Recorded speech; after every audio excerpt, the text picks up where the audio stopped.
Hello, everyone. I am live. Can anybody hear me? Is there anybody even in the chat room waiting?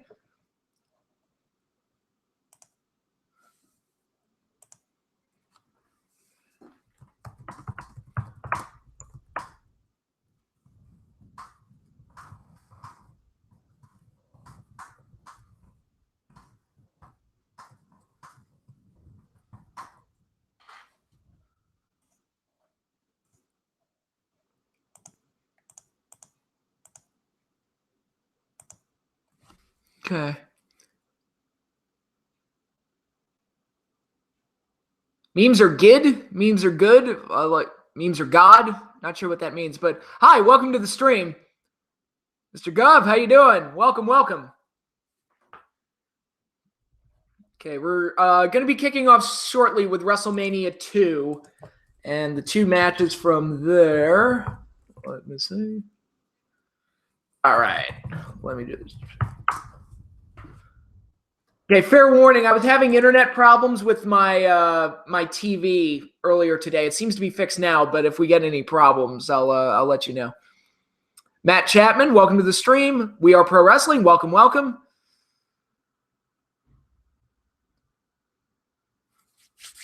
All right, how's everybody doing on this fine Saturday?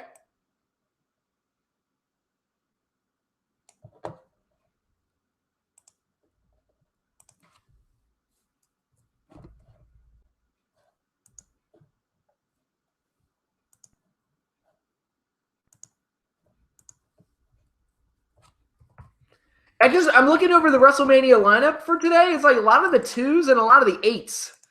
Okay, we're doing WrestleMania 2, WrestleMania 32, WrestleMania 8, WrestleMania 28, and WrestleMania 22 and WrestleMania 18. So yeah, a lot of the, it's kind of weird how that worked out. I didn't plan it that way. I'm doing great. I'm ready to do some WrestleMania. Once again, I do apologize for the stream not happening 2 weeks ago, but a bunch of shit fell into my lap. But we should be able to get it done today and then finish up the stream next week, most likely on Saturday. Yeah, we all ready for some wrestling? Redskins fan. Okay, okay. Welcome aboard. Nice to see you again. Yeah, 24 was the outlier. I don't know what happened there. All righty. All right.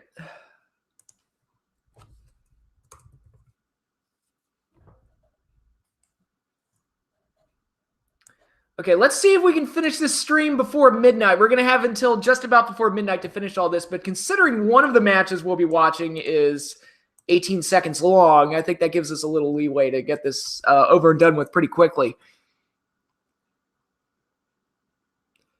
Oh yes, today, the long-awaited John Cena versus Triple H from WrestleMania 22 live viewing. The one that you all voted for, because you hate me, apparently.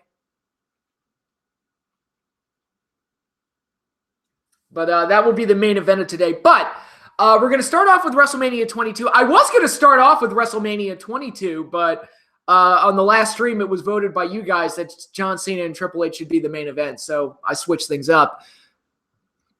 Do I like chicken nuggets? Not McDonald's chicken nuggets, oddly enough. I never liked those. Your pain entertains us, Pat. Thanks, Nick. I appreciate that. Oh, it won't live up to the hype. See, I don't know exactly what you all are expecting from me. Do you want me to throw something at the TV? Like, because I can't fake the anger. So it's going to be like probably just me being pissy and irritated the entire time. But starting off with WrestleMania 22, we've got, all right, the description on the network says Hulk Hogan defends the WWE Championship against King Kong Bundy inside of a steel cage. The late, great King Kong Bundy. Mr. T faces Roddy Piper in a boxing match, the late, great Roddy Piper. And more.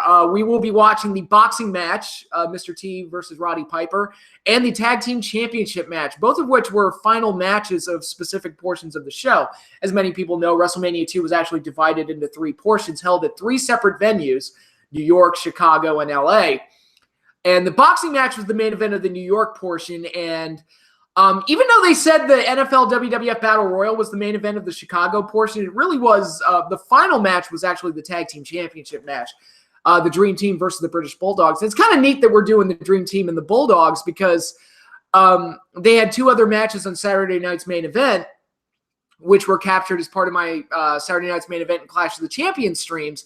So it's nice that we get the big title change at WrestleMania 2 as part of my live stream series as well. Get the whole trilogy in there. Elijah, welcome to the stream. You expect me breaking down into the fetal position? Oh dear God.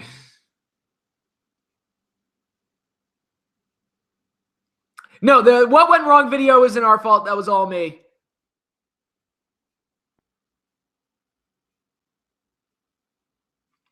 Yeah, oh God, the commentary for WrestleMania 2, especially Susan St. James and Elvira, the guest commentators are horrible. We're spared Elvira, but Susan St. James, we're going to get to hear it. But let's get started in 3, 2, 1, go. Your program will begin after this message.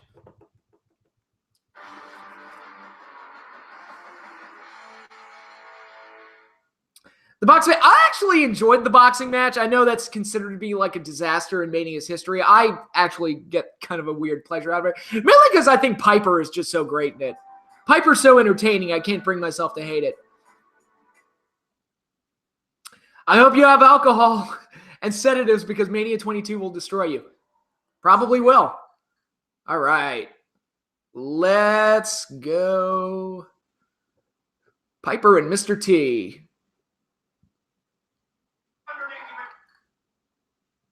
See if I can find it. Here we go. All right.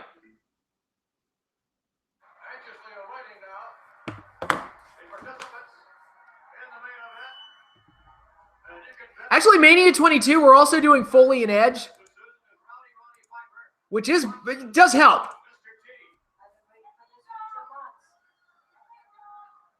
Piper versus Mr. T is better than pretty much any other worked fight, quote-unquote fight they've tried in wrestling, but like you said, that's because of Piper. Yeah, Piper was so entertaining in it, I can't bring myself to hate it.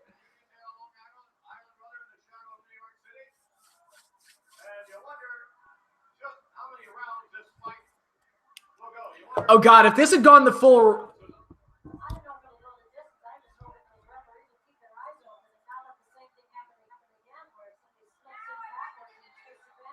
What the fuck did you just say, Susan St. James? See, already, like a minute in, I'm already like, what the fuck did you just say? I love Piper's robe. That's so great. It looks like he took a bunch of kilts and just stitched them together. I forgot Joan Rivers was the announcer for this.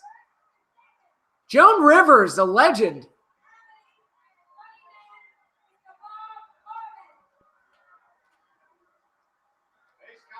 Nice robe. I love Piper's robe. That's great. Which was better, this or Floyd versus Big Show? About the same. Now Joan's getting funny with Piper. That's great.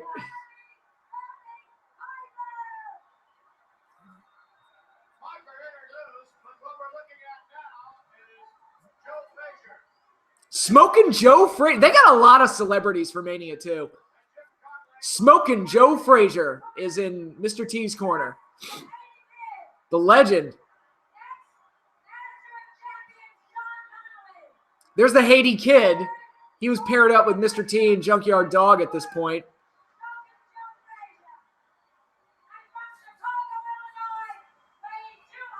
But anyway, to answer the question, which was this, Floyd or Floyd versus Big Show or this? It's about the same, I'd say. How did Piper get a Scottish gimmick when he was Canadian? Because Piper was dedicated to the gimmick. They did get her from Burger King. Yes, they did. They also got the Where's the Beef lady. They should have played Eye of the Tiger for Mr. T. Well, it would have been taken out of the network anyway, regardless. Like, because Eye of the Tiger was Hulk Hogan's theme initially, but if you watch any footage from when he was using Eye of the Tiger as his theme, they dub over it with Real American, which isn't the worst offense of that, you know, replacing theme songs, but God, that hairstyle. Mr. T's hair is great. Is there anything more 80s than that? I mean, if your thing has Mr. T in it, it's just 80s as fuck immediately. Jack, welcome to the stream. Piper also says he was playing the bagpipes when he was a kid, so that made him Scottish when he wrestled. Oh, there you go. That works. What celebrities would you bring into modern manias, and how would you use them? Oh, God, I don't even know. I can't think of any modern-day personalities that could fit in with wrestling, to be honest. I guess if I had to pick, I'd say Michael B. Jordan, who, just because of his role in Adonis Creed, and see if they could do something with that. But there aren't a lot of those, like, larger-than-life personalities that would really fit. The A-Team does a run-in. Oh, you joke. That would have been awesome. Here we go, round one.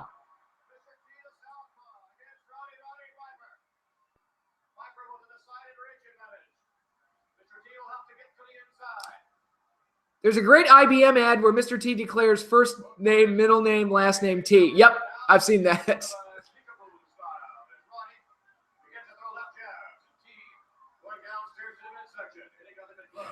I'll say this, though. Back in this era, they could get away with something like this. If they tried this now, they would get massacred. The crowd would just not have it.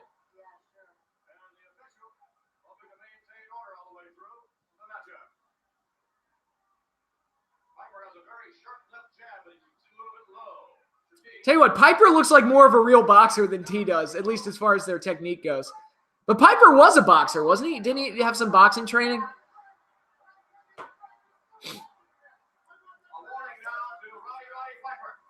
Oh, Piper. See, there you go. Piper just gave the up you sign to the referee. I mean, that's gold.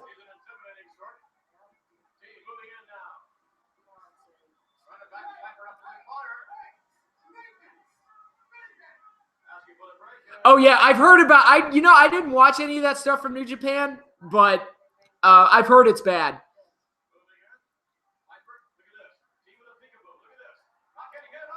Oh, there you go. T's fighting back.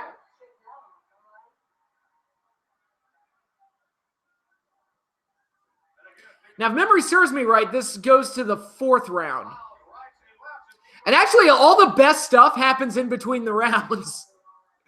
Because that's when Piper really cuts loose. Again, if memory serves me right.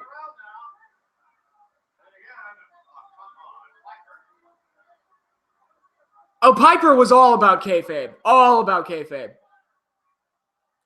And on this day, Vince Russo got a great idea. Yo, bro, we can't do that fake work fighting shit, bro. The fans just don't believe it, bro. So I'm telling you, we got to have them fight each other for real, bro. Find out who the toughest guy in that fucking locker room is, bro. It'll be magic. I'm telling you, $1 million idea. The brawl for all, Vince. I'm telling you, it'll be a great idea.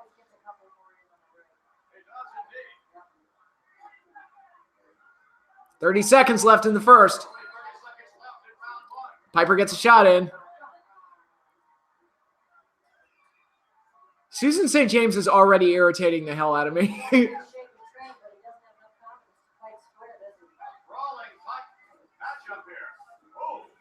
Couple shots from Piper. 4, 3, 2, 1. There you go. Kind of an okay, they're not breaking up. See, it's like I said, all the best stuff happens in between the rounds. Everybody's getting in between them. There's Bob Orton. Oh, his arm healed. Look at that. Not wearing the cast. Poor Bart Gunn indeed. Yeah, poor dude got punished just because he won a shoot fight. And I saw him say in a shoot interview once where it was like, guys, if you didn't want me to win the tournament, then just make it a work. Like, come on. The fuck? Susan St. James, hot or not? She was pretty cute back then. I don't know what she looks like now, but...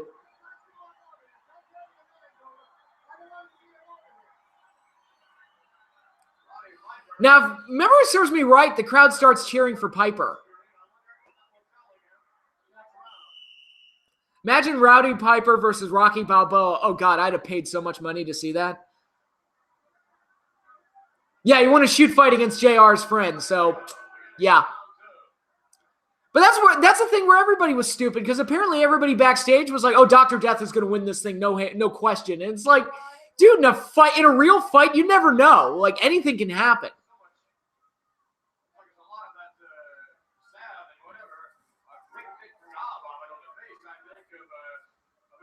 Oh, Piper's got to wipe his face off. Referee noticed some shit.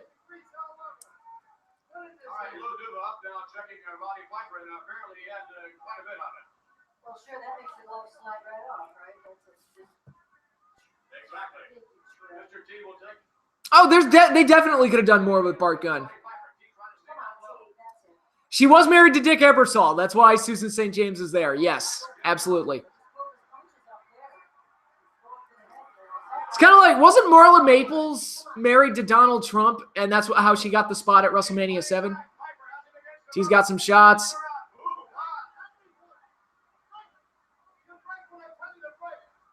I wonder, is he like an official boxing referee?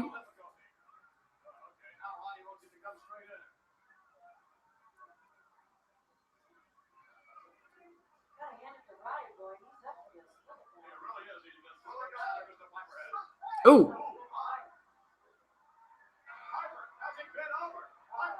Oh, Mr. T's in trouble.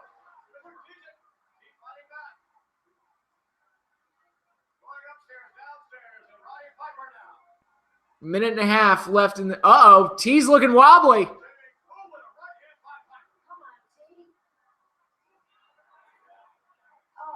Piper's beating the shit out of him. Look at this. If he weren't in the corner, he'd be down. The body. Right behind the head. I think that's an illegal punch. Down goes T. And the crowd's cheering. Is this the earliest example of the crowd turning on a babyface during a WrestleMania match?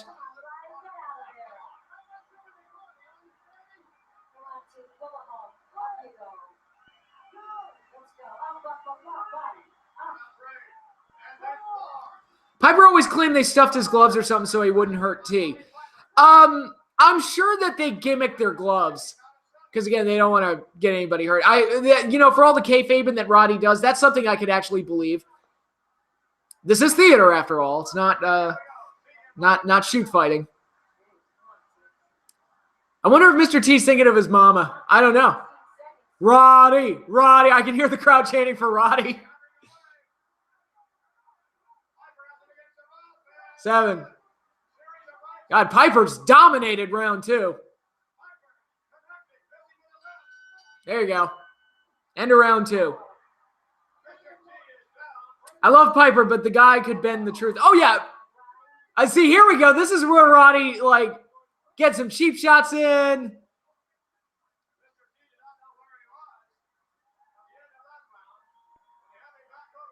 Treat Your Mama Right song. Mr. T had the worst Hall of Fame speech ever, but it was also the best Hall of Fame speech ever.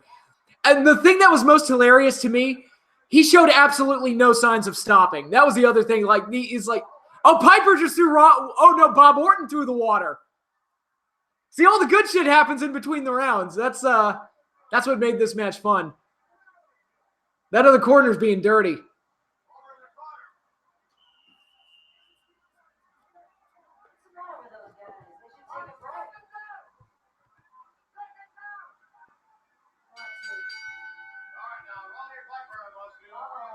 Round 3. This big Piper's acting like Muhammad Ali. Yeah, there's a sentence I never thought I'd ever say. Oh, here comes T with some body shots.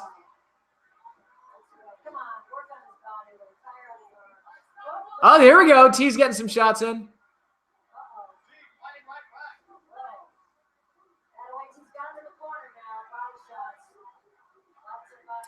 Am I going to WrestleMania 35? I am not.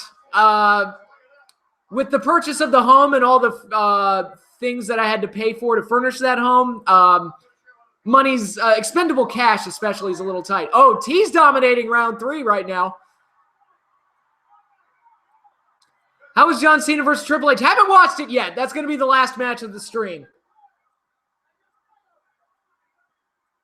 Too bad WWE couldn't get Sly and Carl Weathers to show up. Dude, if they had gotten Apollo Creed and Rocky Balboa to show up at a WrestleMania, it would have been my favorite celebrity involvement in WrestleMania history. I love the Rocky movies. Piper's in trouble now.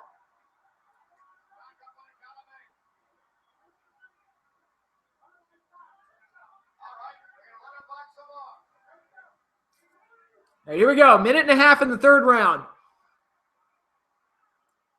T has controlled round 3 thus far.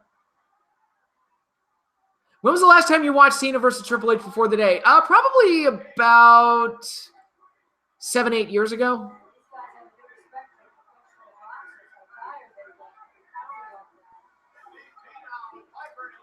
Piper's in trouble. Completely different story from round 2. Oh, big shot from T, and down goes Piper. Out of the ring.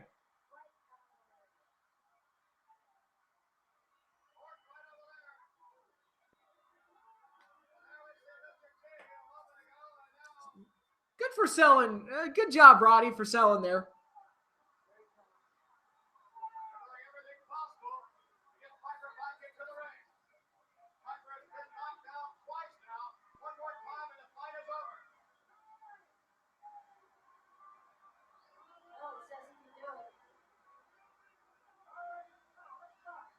All right, we got 30 seconds left in round 3, and Piper looks like he's out on his feet.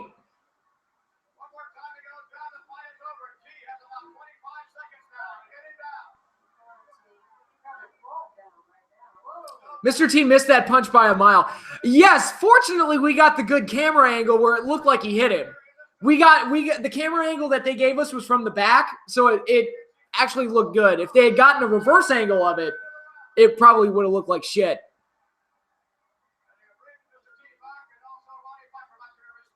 What matches did you miss? None. This is the first match.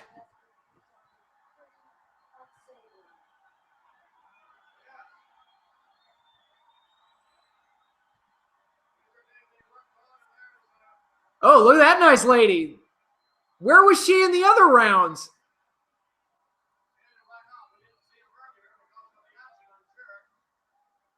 God, why couldn't we get them holding up the round cards in between? We only got them the one time.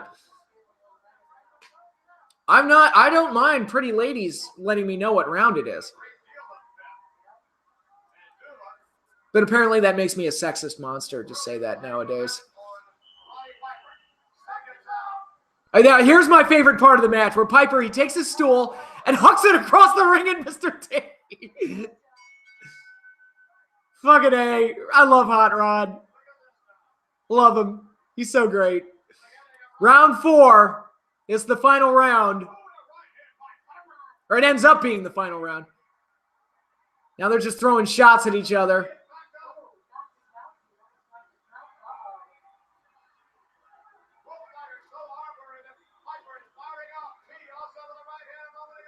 Big shot by Piper. They're just trading shots now. Piper's got the advantage.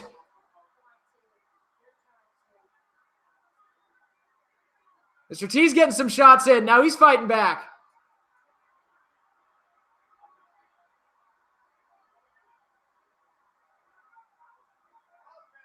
Big shot by Piper. That one felt like it connected.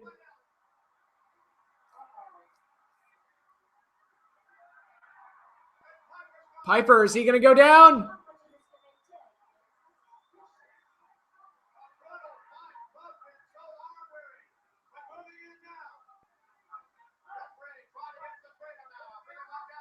Too bad $1 Million Baby was like 20 years ago. They could have done... Oh, body slam by Piper! Disqualification. Mr. T wins.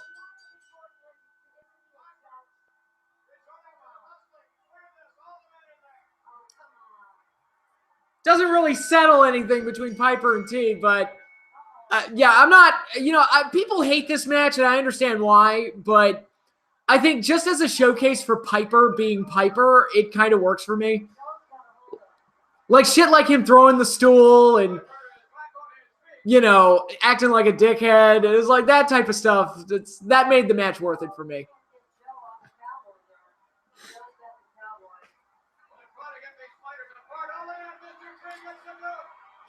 I hear the boos. There's Finkel. And they're still fighting.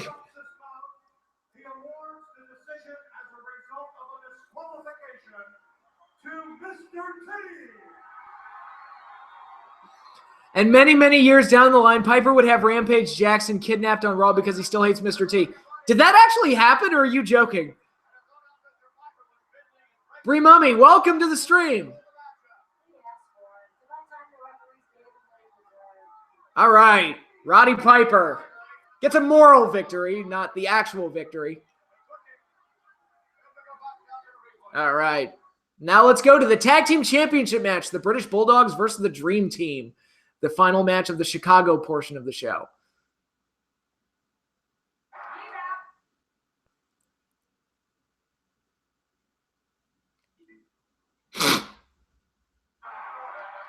Okay, there's Andre, so it means the tag titles are up next. Oh, we got some highlights. Here we go. All right. Okay, we got a few highlights from the Battle Royal. There's William Perry, one of the best celebrity involvements in Mania history, I think. He was the star of that Battle Royal. Have you listened to the Talk of Jericho newest episode? I have not. What was said? Kathy Lee Crosby. Okay, of the 3 celebrity commentators, she was actually the best one, which isn't saying much, but she was the most palatable compared to Susan St. James and Elvira.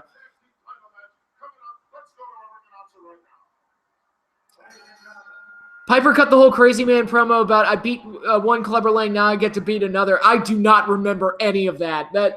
I was probably not watching Raw at the time.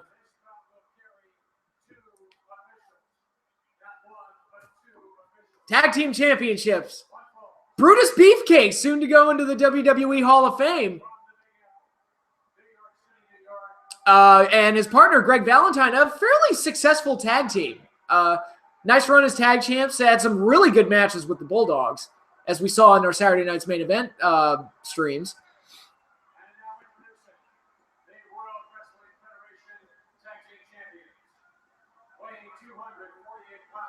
Celeb guest star. Oh, yeah, that's right. I wasn't watching at that point. If it was the guest era part, I wasn't watching.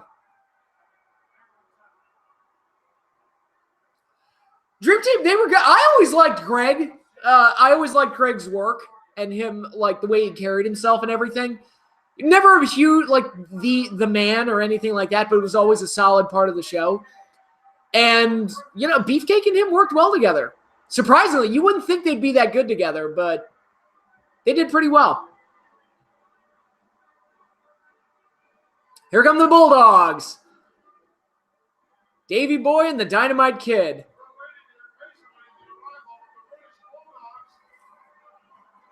With Captain Lou Albano and Ozzy Osbourne. God, I forgot how many celebrities they got for this thing. Like, they've got celebrity guests coming out of their ears on WrestleMania 2. And Ozzy Osbourne in the Bulldogs corner. That's kind of great.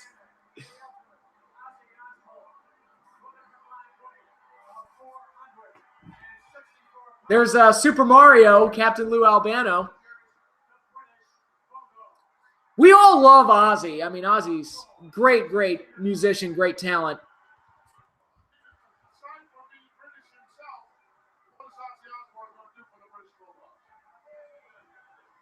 Sing songs for him, obviously, Gorilla. Come on.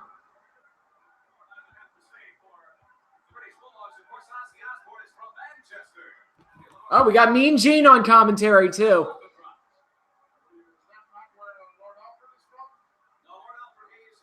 Yeah, be right back. I hear my phone going off.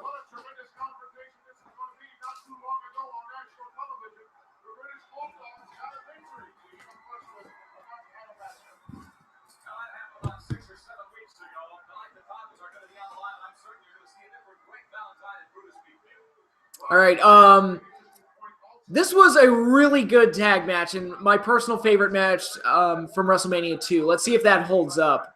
Still the case.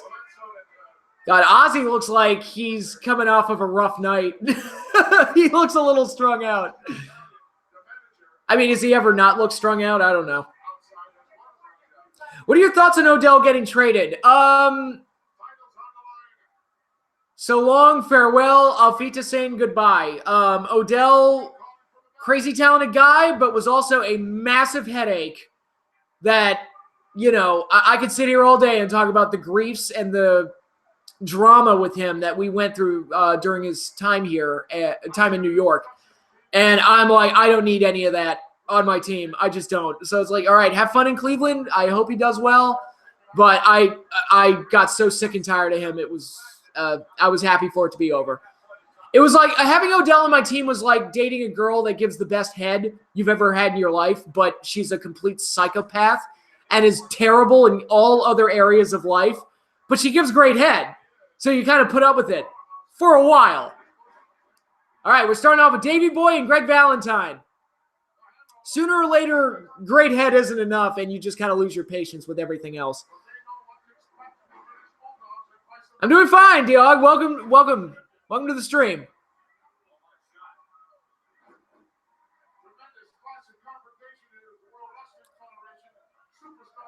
See, it's like the chicken or the egg. Were the Giants horrible and drove him nuts, or was he horrible and drove the Giants nuts? I'm more inclined to think the latter. Odell will wind up punching Baker by week 8. See, that's the thing. He's not going to have Eli Manning. Eli, who's I love him, but he's very passive and kind of put up with a lot of shit. I don't think Baker Mayfield's going to be like that. So maybe that'll be good for Odell. He needs someone to like put him in his place. Got some nice action going between Davey Boy and Greg. All right, tag to Dynamite.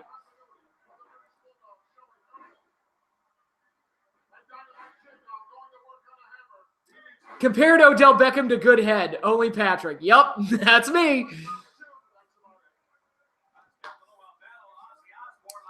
And, you know, I don't necessarily, like, I think Odell wanted to do well in New York. It's just woefully immature. I mean, I remember when he had, like, practically had an MMA fight with Josh Norman in the middle of a game. And it's like, dude, you can't be doing that shit. Snap suplex by Dynamite. Look at this. Cleveland will humble OBJ. I hope so, for his own sake. And for Cleveland's sake. You know, if the Browns are able to improve, good for them. But I'd be scared to death to pick him up just based on his history. Couldn't get him. Oh, reverse the suplex. Boom. Davey Boy got a nice hanging vertical there.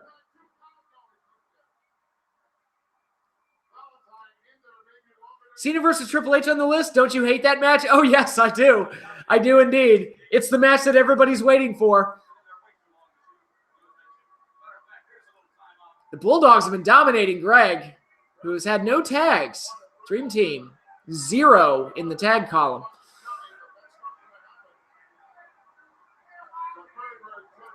Yeah. I actually wish that wrestling would keep track of those type of stats, like how many tags were made during the match and stuff like that, and keep track of, all right, the teams that get the most tags, do they typically win the tag matches?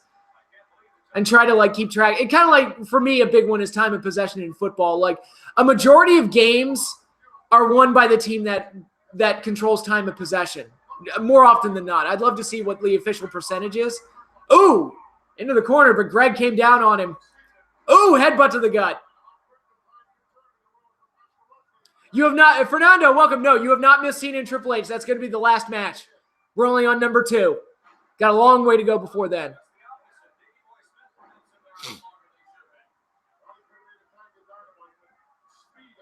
No, he didn't miss it.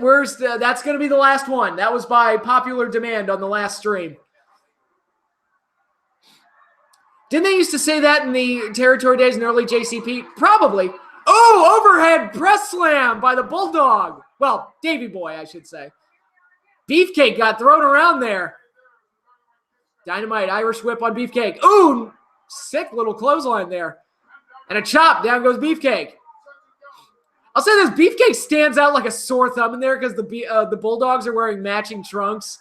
And they're wearing blue. And Greg is wearing straight black trunks. And all these colors are just all over Brutus Beefcake. He really does stand out in there. Whether or not that's a good thing, I'll leave up to you.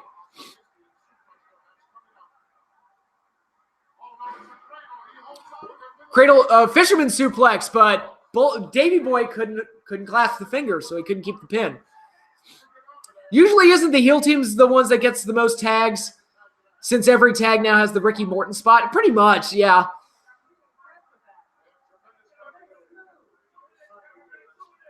Doesn't it feel weird to know that in 2013 was the last time Cena main evented WrestleMania and also the last time he fought for the WWE title at WrestleMania?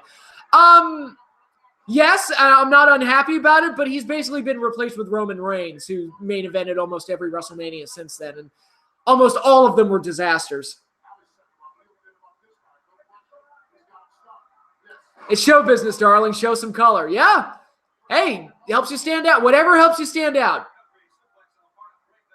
Jedi Alex, welcome. You're not too late. We're only on the second match. What are your thoughts on the OBJ trade? I just talked about it earlier. I'm not unhappy. Let me put it that. I'll just sum it up and say I'm not unhappy. What's the Ricky Morton spot? That's the hot tag, basically.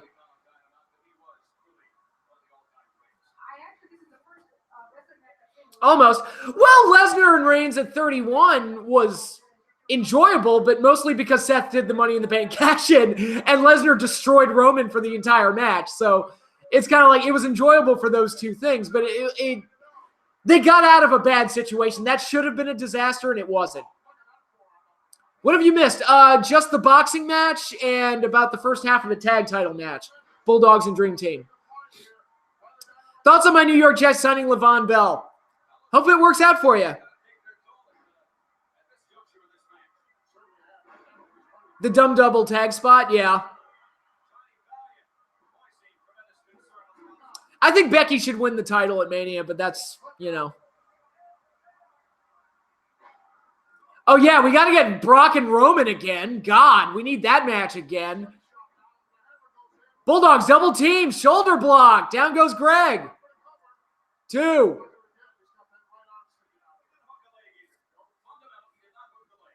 Will Roman have a good main event before Triple H has another good one?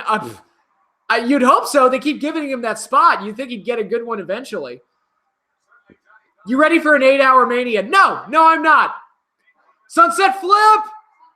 Greg, they got him down. 1, 2. That was a slow count, ref.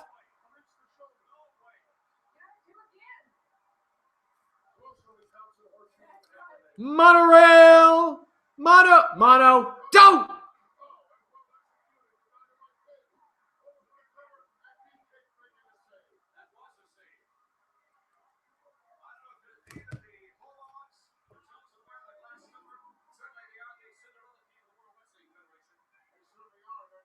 Maybe Rollins wins the title, feuds with Drew so he can then win the title, and then Roman can win it from Drew at SummerSlam. Drew McIntyre is WWE champion. Never would have thought it. He seemed to be a guy that was just his career had just been assassinated, but he seems to have fixed it. Oh, what's Greg going for? Pile driver? Oh, geez. Ooh! That was almost a tombstone. He picked him up like a normal pile driver, but then he went down on his knees. I don't think I've ever seen that. But Dynamite kicked out.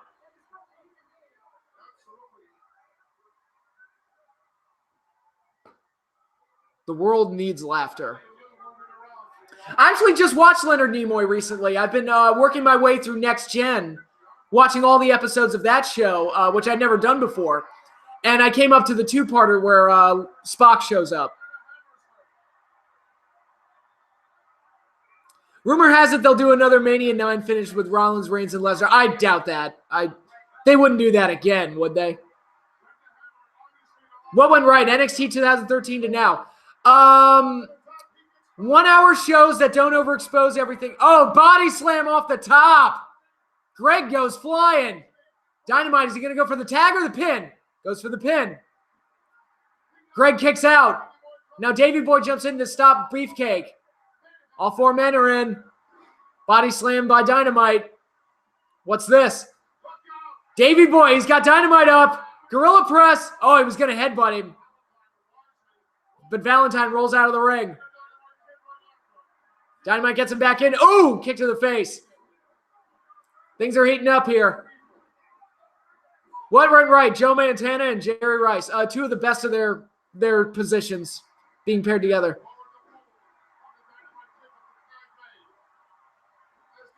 Oh, Davies got him up. Power slam. He got it.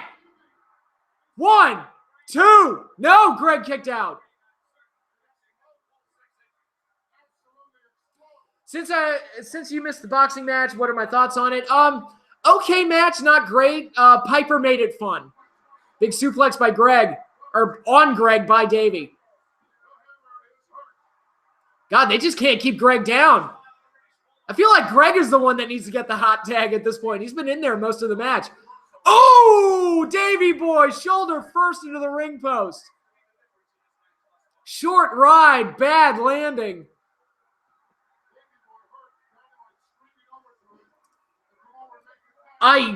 Jesus, I can't put up with an 8-hour show. At that point, just make Mania 2 hours or 2 days long. I don't even see the point. Hammerlock by Greg. There's a tag to Beefcake. Brutus goes up top, catches Davey. Good match.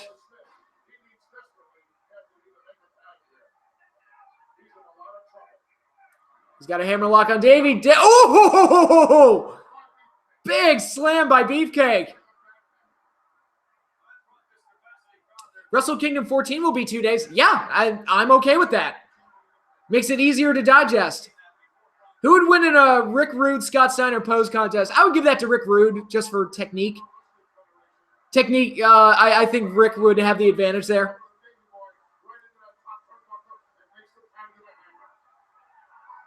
Brother Brudai? No, I meant the disciple. I remember Pritchard saying Hogan thought Beefcake should be the guy after him on the podcast. Imagine Brutus as WWE champion. Yeah, I don't know. Oh, Greg didn't go for the pin when he had it. Big mistake. Steiner does win at math, yes. Zodiac, yeah, no. Him as well. Oh! Okay, I think they botched that. Okay, the Bulldogs won. I think something bad happened there. I think they were going to do some double team spot, but Davey threw Greg into the same corner where Dynamite was mounted on the top, and Valentine and Dynamite clunked heads. And I think that was a botch. And Dynamite went flying outside the ring, and he actually got busted open hard way, I think. But the Bulldogs got the win there. I think something went wrong there. But yeah, new tag team champions, the British Bulldogs. The man with no name. Yeah. Have you heard about Alicia Fox being drunk at a house show? I have. I don't understand how she's been employed for as long as she has, because she's been there like a decade, right? And she seems like a basket case.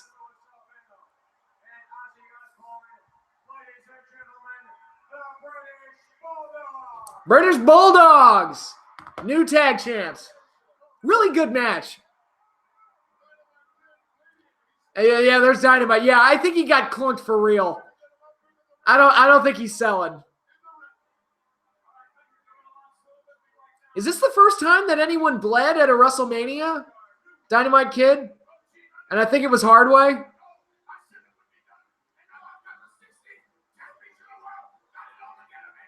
Oh, there's Lou. Thanks for acting crazy, Lou. We love you, Lou. Beefcake did main event a Starrcade for some reason. British Bulldogs forever. Yeah, we got to hear from Ozzy. Oh, maybe he didn't crack. I don't see any blood there. Or maybe they're just trying to keep the camera off of it. I think Dynamite needs medical assistance.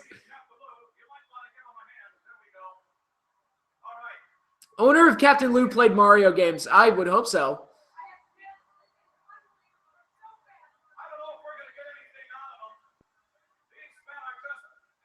Yeah, Dynamite is fucked up.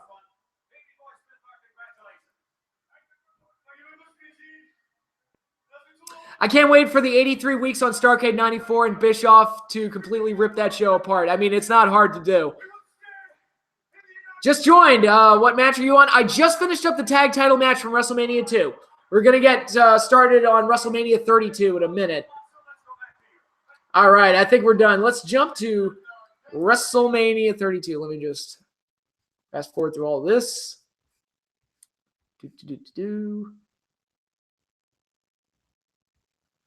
Oh, good. I'm looking at the cards. Our next two matches are actually back-to-back, which is simpler.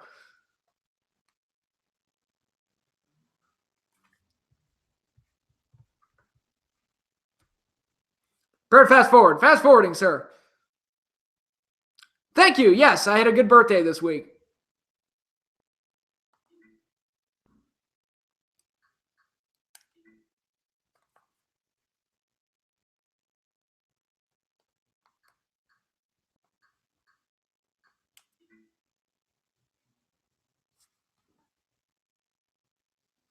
Is it going to be Kofi versus Daniel Bryan, career versus title? I don't know if it'll be career versus title, but it's that match is definitely happening. I don't care how SmackDown played out this week.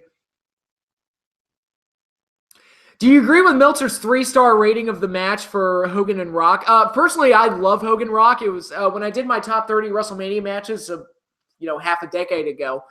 I had that at number 2. If Meltzer wants to give it 3 stars, he can. It's fine. It's his prerogative, but I disagree with him so frequently. And I've seen the matches that he's given 4 and 5 stars, 4.5 stars to, and it's like, really? And they're all like finisher festy matches, and it's like, all right. So he's easy to impress. Okay, WrestleMania 32. Should Kofi Bryan be the closer for WrestleMania 30? I don't know. It could be Seth and Lesnar, it could be the women's match, or it could be that one. I guess they could go either one of those. WrestleMania 32. Here we go. 2016. Triple H defends the WWE World title against Roman Reigns. Thank God that match didn't win. Dean Ambrose battles Brock Lesnar in a street fight, plus The Undertaker and more. Yeah. All right. Yeah, I would have loved to have been in the crowd for Hogan Rock. Absolutely.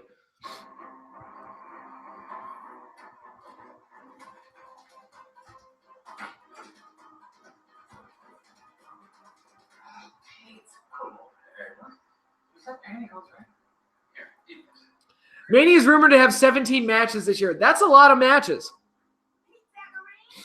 20 flips and 100 kickouts equals 4.5 stars, according to Dave. And I love the Omega Okada matches, but his analysis of those matches is so bad. It's just so bad. Because it's oh, you're easy to impress. It's literally just because of the finisher festy stuff, when to me there was so much more to the match besides that.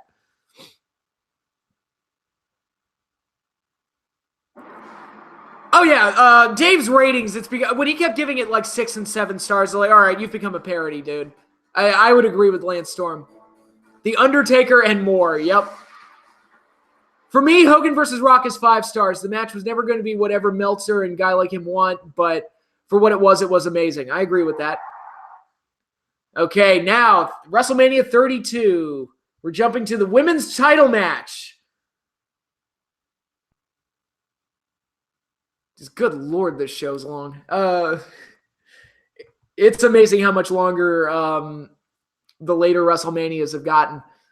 This Mania almost killed me. Oh, God, I threw a party this night, and we were dead by the end of it. We were just like, oh, my God, this show's just sucked the life out of us. If it's in Japan and a main event level match, it's an auto 4-star. Oh, I actually missed it. Okay, back.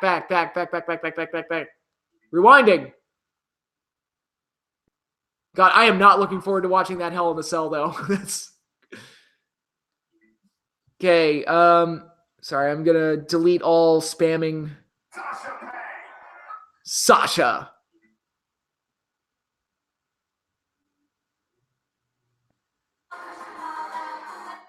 Okay, we're almost there.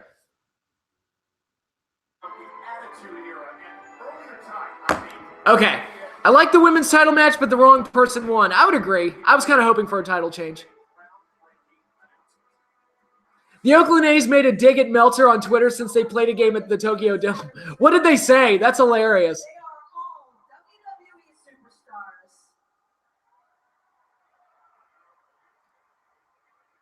So it is with my It was Kawa versus Misawa that got the first 6 stars. Oh, okay.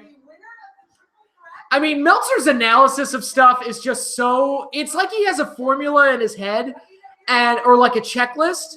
And as long as the match has all of those, hits all those points, then it's like, it's like amazing. Which to me is kind of the wrong way to look at things. I look at, okay, I made this description before. He's the type of guy that looks at a painting and appreciates it for the techniques that were used. I'm the type of guy that'll take a step back and look at the picture and say, how does this make me feel?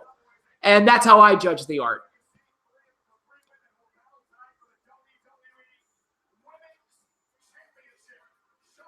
Something like this play normally gets 5 stars, but since it's in the dome, it gets 6.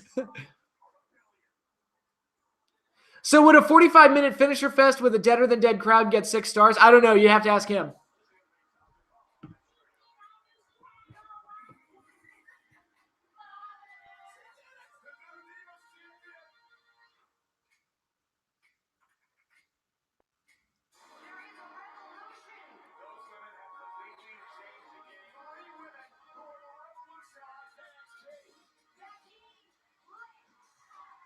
Entrance of the night goes to Sasha. I don't remember any other cool entrances that night. She may have gotten it by default.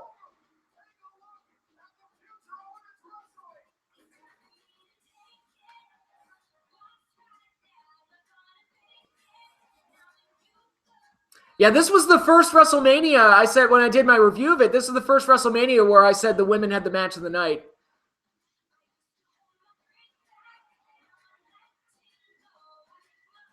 Stephanie, shut up. Bill Fralick. Yeah, he was in the Battle Royal.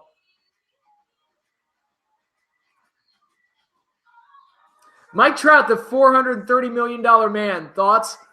It's a lot of money. That is a lot of money. I hate how WWE's got rid of cool entrances for Mania and just do graphics on the screen. I hate it too. It takes a lot of the coolness out of it, I think.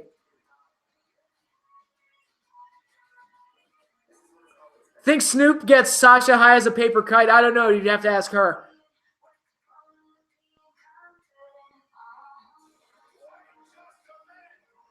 Yeah, the post-apocalyptic Triple H entrance. I remember that.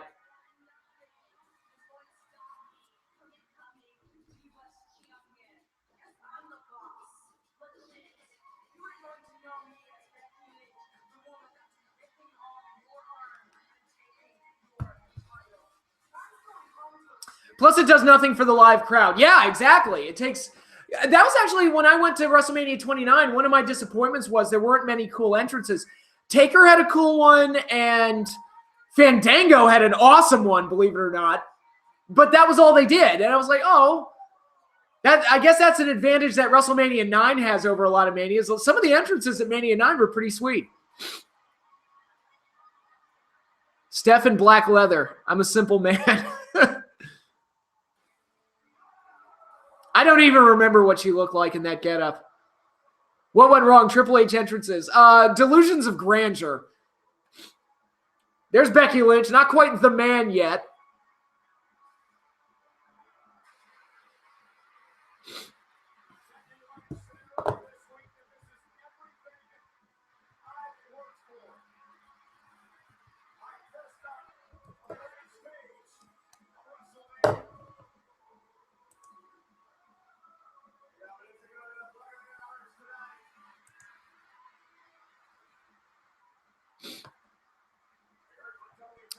That's amazing. I don't think before now I've ever had to block users from the chat, but there's some spamming going on. So, which is like literally the one thing I won't tolerate, like spamming and posting links, potentially dangerous links. Natalia pulls off leather better. Oh, she looks great in leather. I always like the way Natalia's dressed up. Seth's Game of Thrones entrance last year was pretty cool. You know, I don't remember it. I'll have to check it. I don't remember it. That's amazing. Less than a year ago.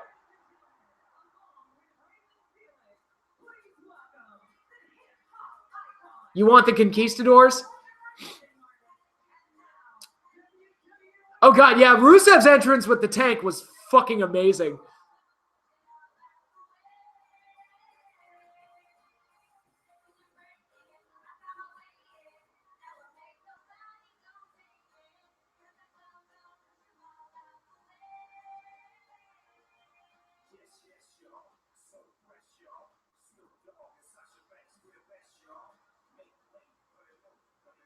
Snoop Dogg, I don't get him, and I never have. He's just a weirdo that raps and puts Izzle on the end of everything. I don't get it. I don't get it. What's your appeal? I don't understand you. She sounds tone deaf. He was dressed as the Night King. Sasha with the Eddie tribute gear. The female performer, I don't know who that is. She sounds like she's trying to wake herself up.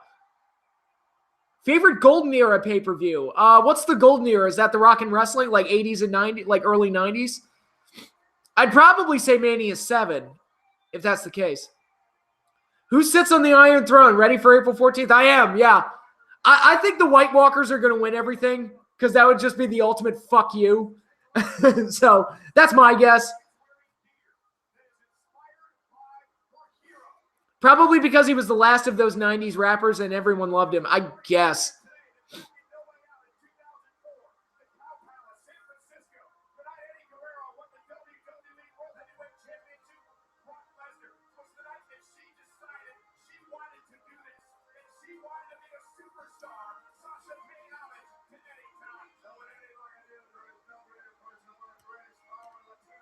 Golden Era, every pay-per-view from Mania 1 to Mania 8. Okay, then Mania 7 would be my answer. Snoop is huge in the stoner community. Stoner community, that's always made me laugh too, where it's like you dedicate your life to pot.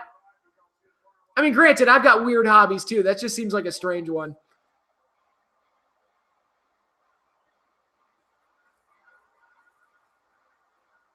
Was thinking Arya was going to discover America. What a twist! What a twist that would be.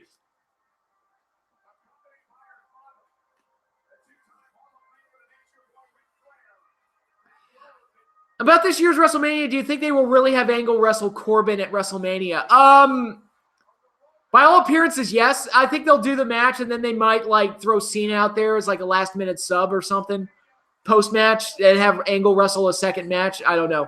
Like have Angle beat Corbin in like 30 seconds and then bring out Cena. Some people live for the Leaf. Oh, I know. I'm fully aware of that. Russo would have written that.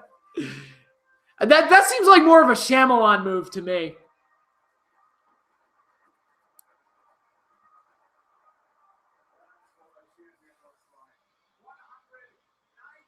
He's getting so much heat. We can't change it now. Well, here's the thing. If Corbin was an interesting character and like a really like legitimately hated here, it would work. Unfortunately, he's not the slightest bit interesting, so I just don't care.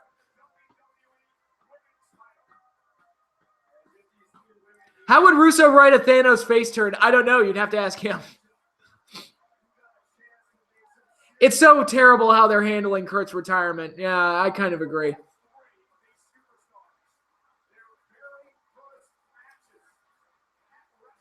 How would you describe go away heat? Heat where the crowd really doesn't give a shit about you. They're not really invested in your character. They just don't like you. And they don't want to watch you. And they're not willing to pay money to see you. That to me is go away heat. Here comes the Axe, and here comes the Smasher. Their demolition, walking disaster. Vicky Guerrero. Yep. Go away heat equals no reaction whatsoever. Also, yes. Angle's wife was told to delete her tweets when she voiced her displeasure over Angle facing Corbin. Good Lord. Becky!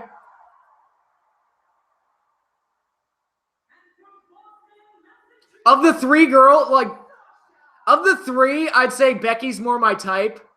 Sasha looks great here. I'm normally not that attracted to her, but she looks outstanding here. They called her the Divas champion. Well, I guess it's the last Divas title match. The winner becoming the WWF Women's Champion. Do you have a blacklist of matches you refuse to watch under any circumstances? None that I can think of offhand.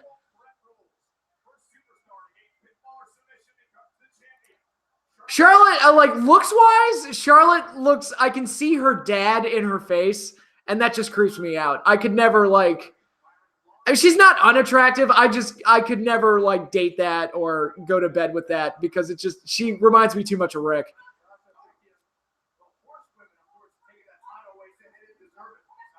Oh, Becky and Sasha double teaming.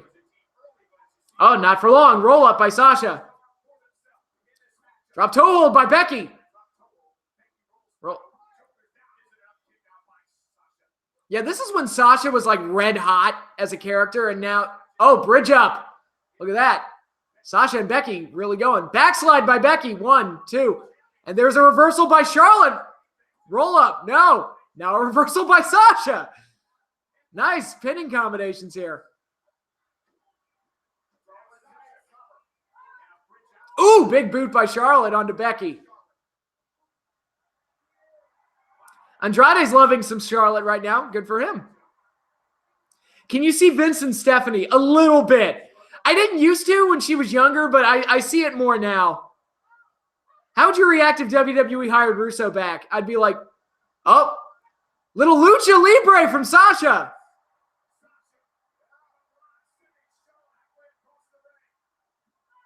If they hired Russo back and be like, hey, at this point, they're just trying anything. That would be my reaction. We want... Oh, Sasha kind of botched there. She overshot that. All right. Charlotte goes out of the ring. Becky... Oh. Sasha slips under. Whoopity woo. Arm drag by Becky. And another arm drag by Becky. Surprised they haven't tried to pair Andrade and Charlotte on screen yet. I'm not. I think they think the Zelina Andrade pairing is the best for now, although they're not really doing much with them. I don't think I've seen one Sasha versus Charlotte match without a botch. I could be wrong, but they're Unbreakable. What was it? Takeover. No, Takeover Our Evolution. That match was, I still think their best match together. And I don't remember that match having a botch. I could be wrong. I could be getting the name of the show wrong, but it was the same one where Sami Zayn won the title. And Owens turned on him. I believe that was Our Evolution, if I'm not mistaken. All right, now we've got Charlotte and Becky in there.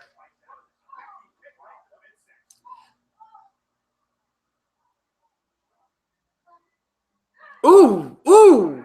Sick inverted DDT by Becky. But it's no Scorpion Death Drop, so she doesn't get the win. Scott Hall ECW debut. That was Our Evolution. Okay. Yeah, the outfit looks great. Her Eddie Guerrero tribute getup, it looks great on her. She should probably have stuck with that.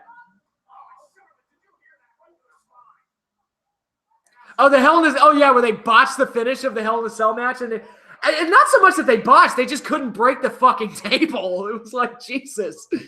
But, you know, Sasha weighs like 98 pounds soaking wet, so slamming her through the table was probably a little tougher.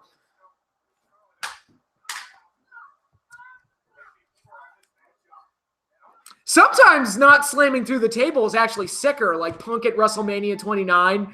It actually looks sicker that the table didn't break. And there was another one I was thinking of.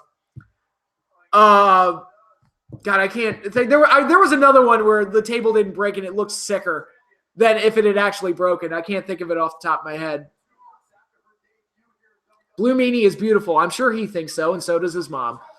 All right. I almost got the figure 8, but Becky fought out of it. Now Sasha back in there. Got Charlotte trapped in the corner. Oh, here we go. Stack her up in the corner. And I believe she gets, if memory serves me right, she gets Becky set up for this too. Oh, no. Sasha gets thrown outside the ring.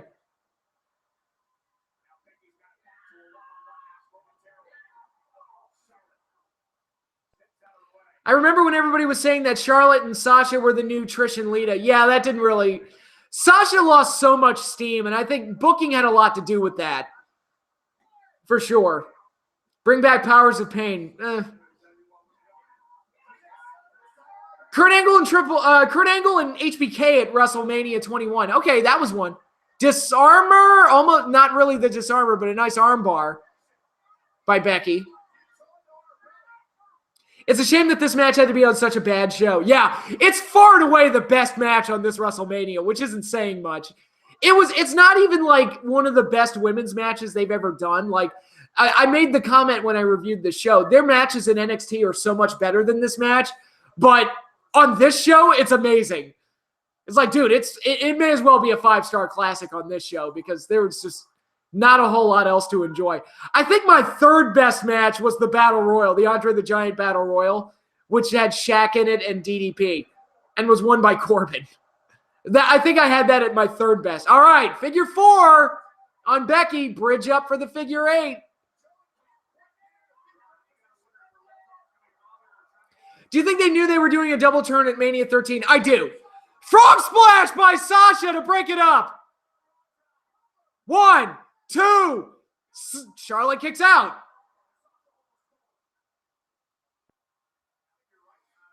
Yeah, there were a lot of things that they did to really like derail Sasha's character.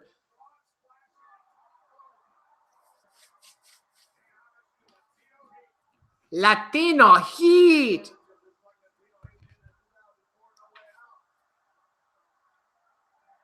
Sasha looks hot here. I mean, I'm not a fan of the pink Muppet hair, but I don't know. She normally doesn't like do it for me, but here she looks beautiful. Double knees by Sasha. Kind of botched it a little bit, but all right. Becky. Go behind. Got a waist lock. German suplex. Folds up Sasha like an accordion. Now she's got Charlotte. Oh, kind of a stunner by Charlotte. Jawbreaker. Up. Becky's got her pump handle. Boom. 1, 2. No. Yes, Sasha also works much better as a heel, and I don't know how they haven't recognized that.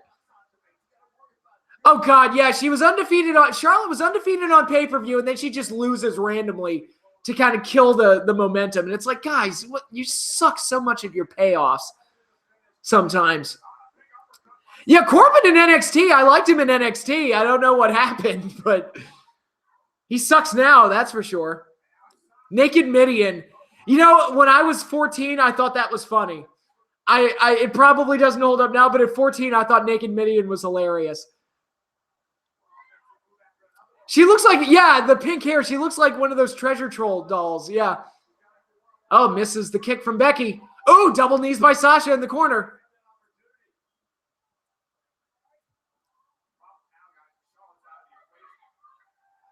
She's popular on social media with little girls. Jesus Christ.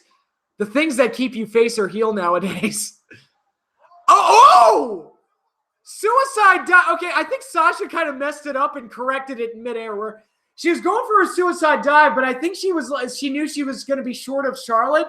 So she kind of turned it into a flip dive in midair. And it looked even better than what was intended. That looked nasty.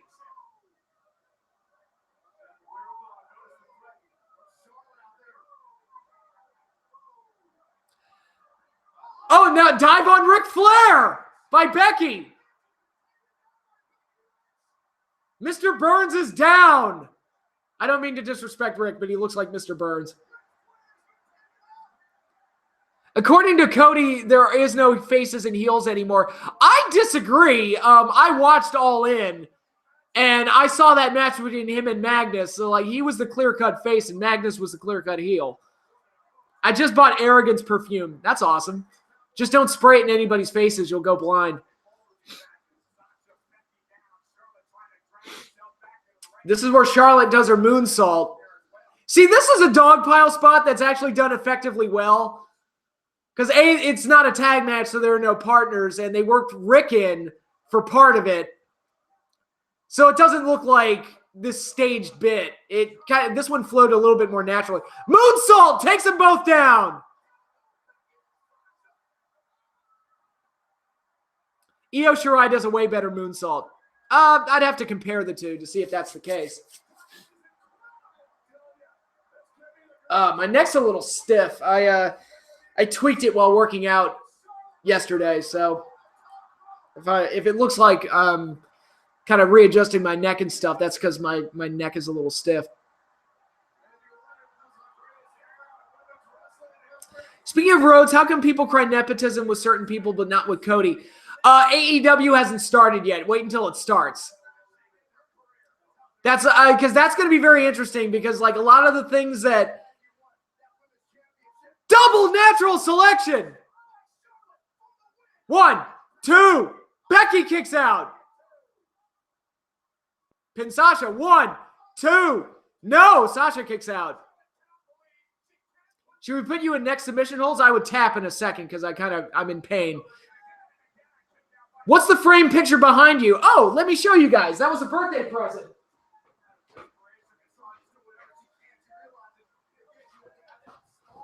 My sister cross-stitched this for me. She saw this picture online and she decided to cross-stitch it herself. May Godzilla destroy this home last.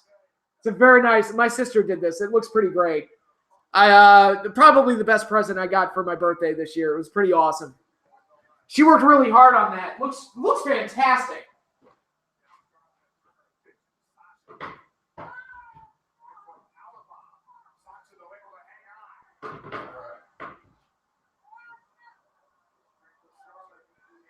All right. Oh, electric chair, and Becky breaks it up with a missile dropkick. See, I like it when triple threat matches and multi-person matches, like, specifically triple threats, I like it when it manages to involve all three people. Disarmer by Becky!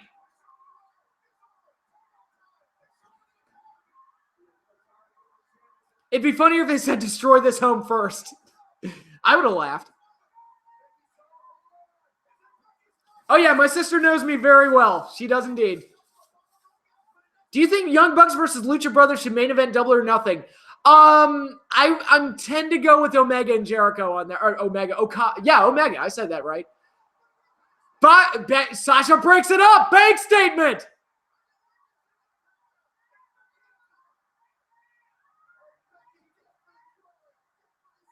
Becky getting to the ropes. Roll up by Sasha. Back into the bank statement. And now Charlotte gets on Sasha, turns it into the figure 8. Of course, before she bridges up, she has to adjust her top. Because Charlotte is quite busty. So that can become a problem. Oh, but a reversal. Sasha's got the figure 4 turned around.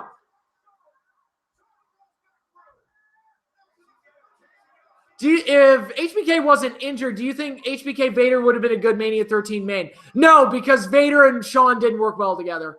They just, personalities clashed and they just butt heads too much. Their matches weren't as good as they should have been. It would have been better than Sid and Taker probably, but, you know.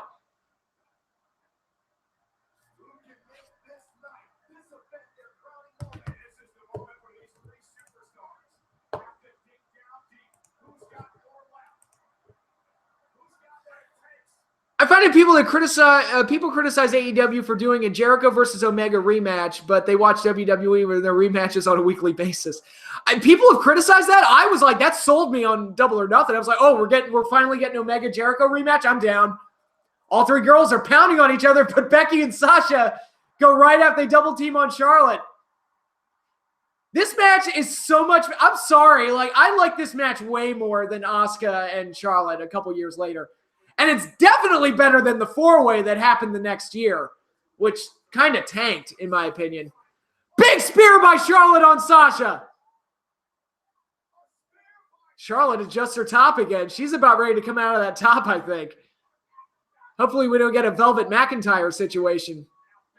at WrestleMania 2. For those of you who don't know what I'm referencing, Velvet McIntyre apparently had a strap break on her outfit and almost had a wardrobe malfunction, so her match with Fabulous Moolah had to be cut down to a minute so Velvet could get out of the ring.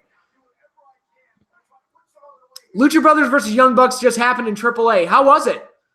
I guess that's going to be a preview for Double or Nothing. How would you describe HBK in the 90s in a paragraph? Great character, great personality, amazing worker, asshole to deal with. I think that pretty much would sum it up.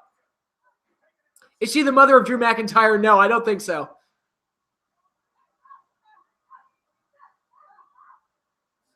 WWE diehards will find anything to criticize AEW over.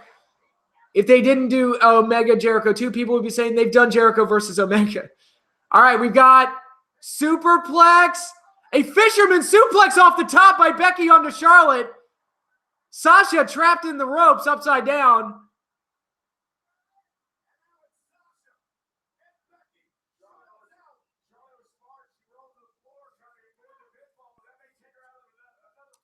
WWE fans who say AEW is just a t-shirt company, but they're doing a show. Like, we've got Double or Nothing, so it's not just a t-shirt. All right, backstabber into the bank statement again, but here comes Charlotte. Throws Sasha out of the ring, and now Becky is trapped. Figure 4 into the figure 8. Can she bridge up? She's got it. Why is Sasha not getting into the ring? Oh, Ric Flair's holding on to her. Woo! Becky taps and Charlotte gets the win thanks to Ric Flair. 90s HBK in 5 words. Super talented, coked up diva. That is about right. And the wrong person won. I would agree. Match is great otherwise, but I would have liked a title change here. But it's not like... It wasn't criminal that Charlotte went over. It was just like, I wish that we'd gotten a title change, but it wasn't like a disastrous decision. And anti-WWE people praise anything non-WWE does because it's not WWE. Also a fair statement. I'm not a brand loyalist. I just take everything as is and just judge it by the same standard. That's just me. Do we have to watch the Hell in a Cell match? Hey, you all voted for it. Wasn't my call. I picked this match.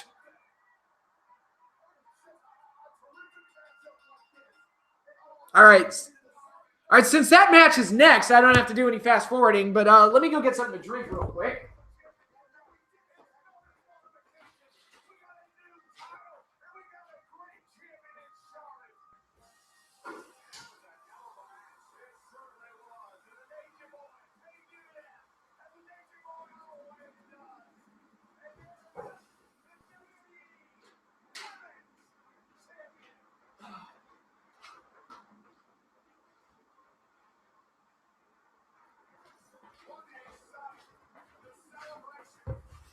Ah, man. And you know what else I like? They didn't do all the women congratulate each other. Oh, aren't women great? The heel cheated to win.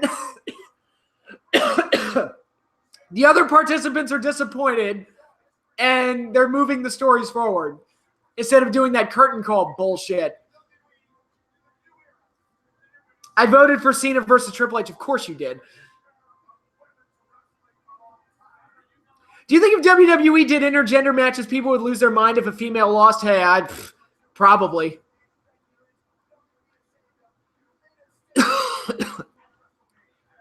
Would I want to see a world champion defend on both brands? Probably. It's better than having 2 world champs.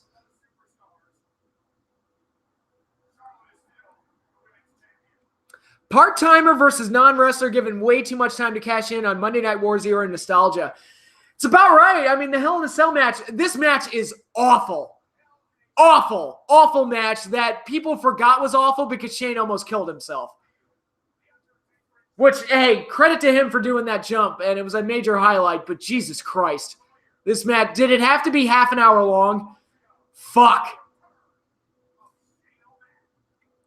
How would you have felt if you were at Beware of Dog? I don't know. Like, getting to watch a show in the dark probably would have been neat.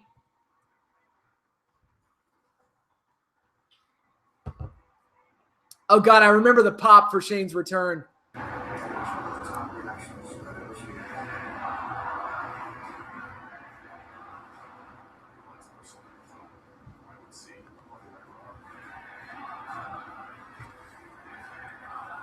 Okay.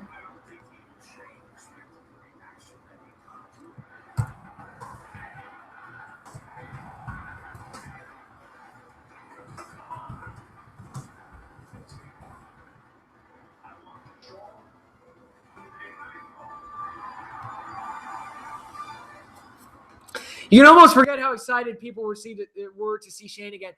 Well, Shane has become like one of the guys that's like, all right, Shane has to have a match at WrestleMania. And it's like, why? Well, Patrick, we're all about to suffer with this match. Oh, yes, we are. Michael Cole reading from the script. Yeah, that was hilarious. It's like, wait a minute. You have to script his reaction to that? You can't get a natural human emotion out of something like that? Are you kidding me? Shave 15 minutes off the Hell in a Cell, and it wouldn't have been that bad. I agree. But they had to have it go half an hour for some reason. WWE has 2 world titles and no world champions. Lesnar is barely on, and the WWE title is always presented as a mid-card belt on pay-per-view. Certainly feels that way. Yeah, Triple H and Roman was worse. Yeah, I would agree. At least we don't have to watch Rock bury the Wyatts. Oh, God. Don't remind me. Do not remind me.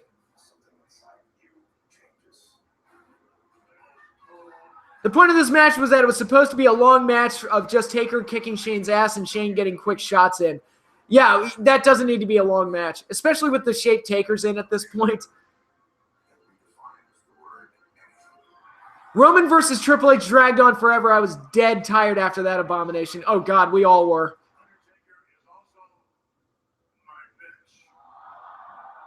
The Universal Belt isn't a championship. What went wrong? The Wyatt family. Piss poor booking. And Bray losing all the time. To the point where it feels like Eric Rowan is a bigger star on the show than he is because Bray's just been destroyed. Remember when this was rumored to be Taker's final match? Every year it's rumored to be his final match.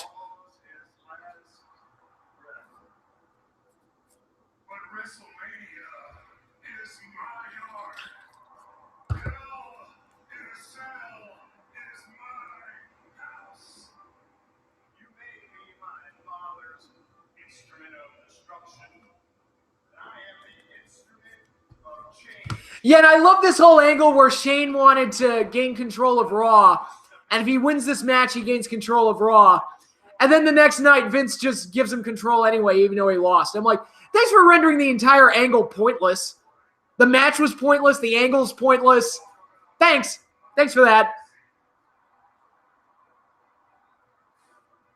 Have you heard that Gallows and Anderson just turned down multi-year WWE contracts? I don't blame them.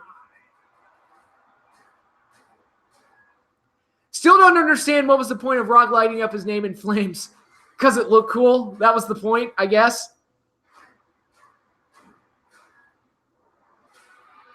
Yeah, pretty much since 30. No, since 29 even. I remember after the match at 29, people in the crowd were saying, oh, is this it for Taker? Oh, we all popped big for Shane's return, but now it's like we didn't know what it was going to create, which was Shane being one of the biggest stars on the show and fuck everybody else.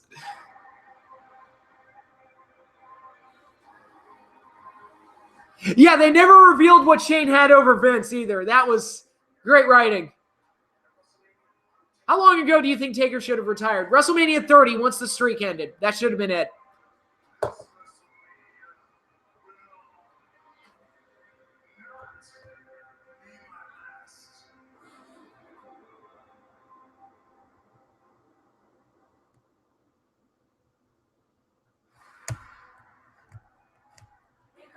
Imagine modern fans with Andre near the end. Oh, yeah.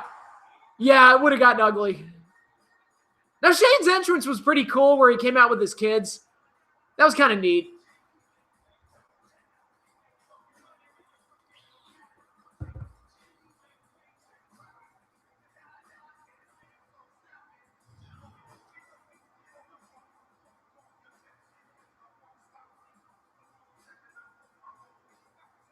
Here comes the money. It's amazing how well his theme song still works. I remember when he first debuted it in 01.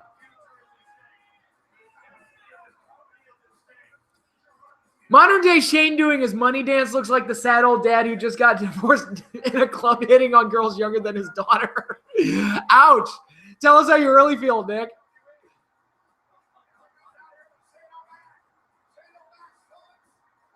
Yeah, they're the kids.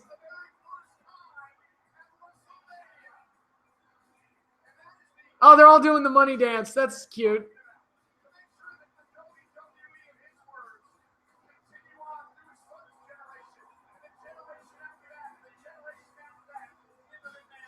Remember Shane botching that promo? You're going to hit and I'm going to miss. It's like, well, that's unfortunate for you, Shane. He's going to hit you and you're going to miss him. That's a bad strategy.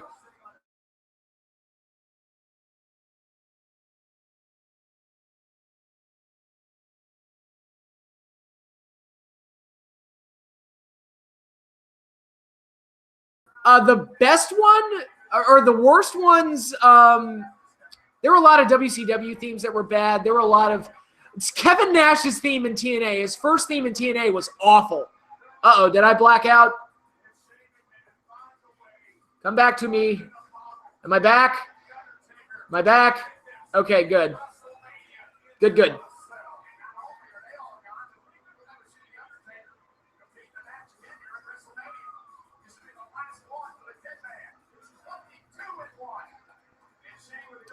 Shane's wife, she was a host of like one of the old WWF shows, wasn't she?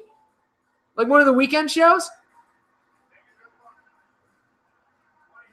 Right to Censor theme is the worst theme ever. It works for them. It works for the gimmick. It's not a great piece of music, but it works for the gimmick.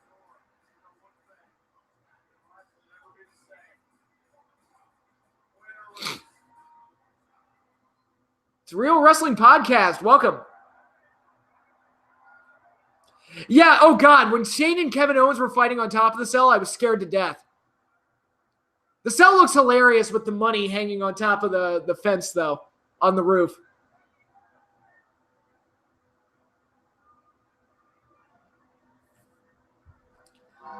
Right to Censor, if they were around today, they'd be the baby faces. The American Males theme? Yep. American Males. American Males.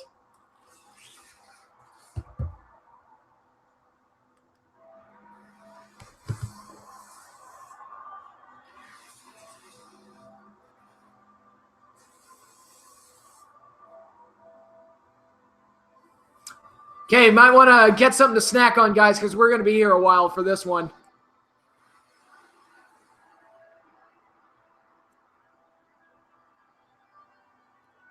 Yeah, we got 40 minutes to talk.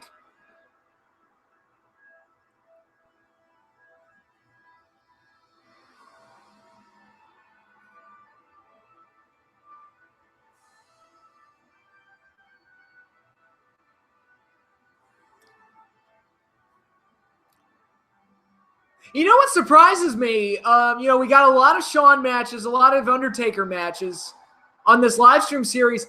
Not a lot of John Cena. I was a little surprised. I think with Cena, it was just we got the match with Rock at 28, and is that it? I think that was it. And Cena Triple H, but not a whole lot of John Cena in this live stream series. I'm a little surprised by that. Why can't they just have Undertaker magically appear in the ring? Because that doesn't have any atmosphere, dude. Come on. Who gets to the ring first, Undertaker or Iron Sheik? I bet on Undertaker, but, Do you want to watch more John Cena? No. Quite honestly, no. Best full-time year for HBK. Geez. I'd probably say 04. As a worker, I'd probably go 04 because that was when he was working with Triple H and Benoit on the regular, and they were just tearing it up. I appreciate that you voted for Cena Michaels. Oh, although, yeah, I mean, the Battle for the Billionaires wasn't a bad one.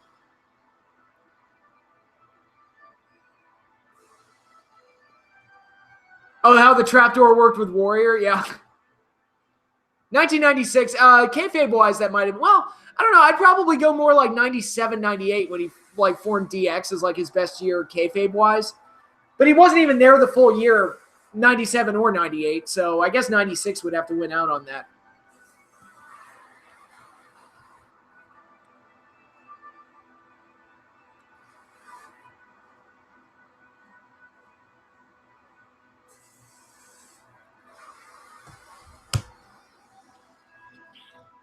God, still going.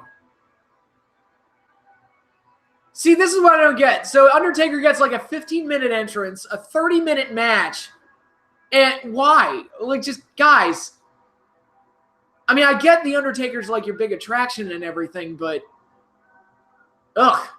I mean, at least the Cena match was short. They knew to keep it short. They finally learned their lesson. Best full-time year for Austin? Probably 98. That was when he was at his, like, hottest, I would say.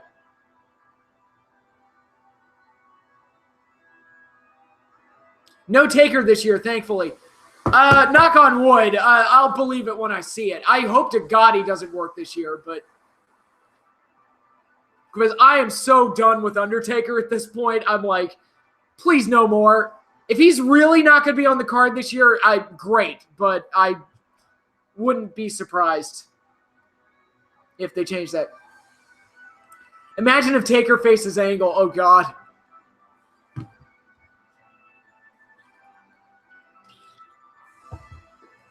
Save me.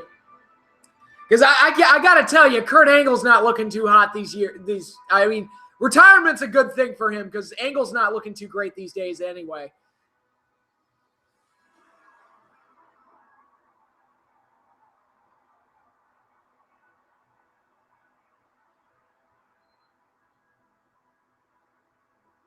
I have a feeling Taker will pop up and beat up some random heel, probably. Yeah, we'll get a Cena Taker rematch. Because reasons.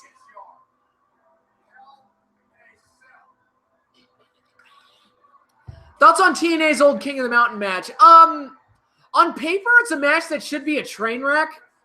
Because the rules are so, like, fucked up. But they managed to have some good matches with it. So, wasn't a complete disaster.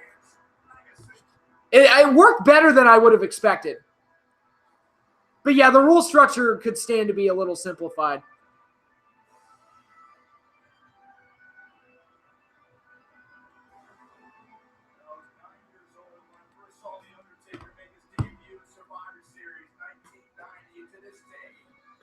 I was literally in kindergarten when The Undertaker debuted as The Undertaker. I am now 34 years old. How much longer is this guy going to be around? Remember when they tried to make us think Taker was retiring in 08? I do.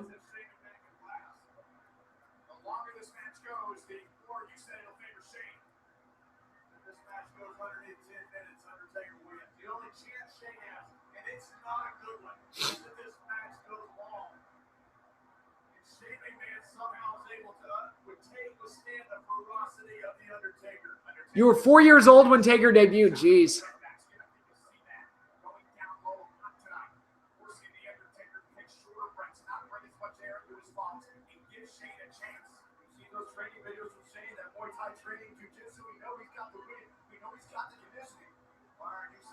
You were -7 months old when The Undertaker debuted. Yep.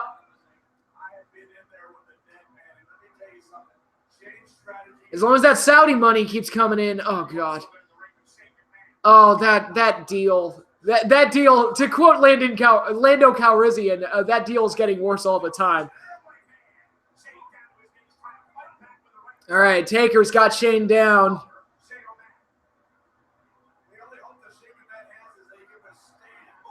I always found it cool when Taker would slam the cell door shut behind him when he walked in. Yeah, that was pretty neat.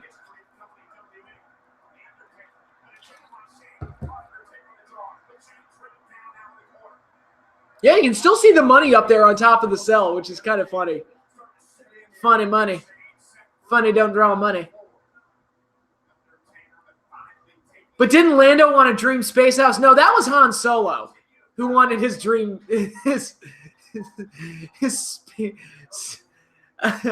Oh God, the Jedi Prince series. Those books are special.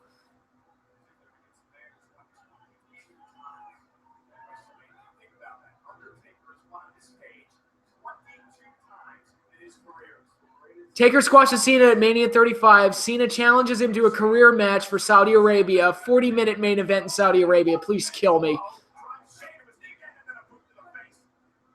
I don't think Vince will be smart enough to back out like Lando did. Yeah. At this point, even Punk would come back for Saudi money. Dream Space House. Can't say that with a straight face. I can't. Snake Eyes and... Oh, back elbow by Shane. But Undertaker gets up before Shane does.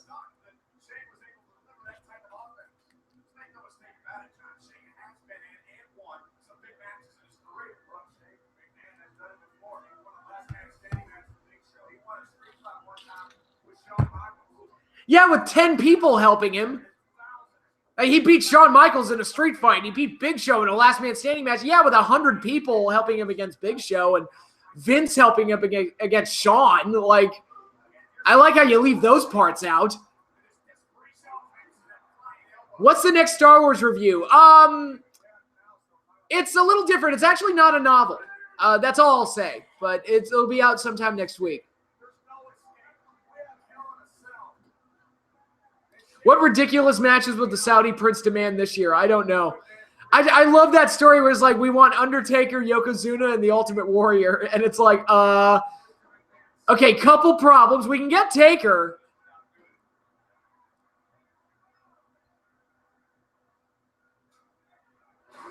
You're reviewing a Star Wars video game? No, it's going to be a book. It is. I am reviewing a book. It's just not a novel.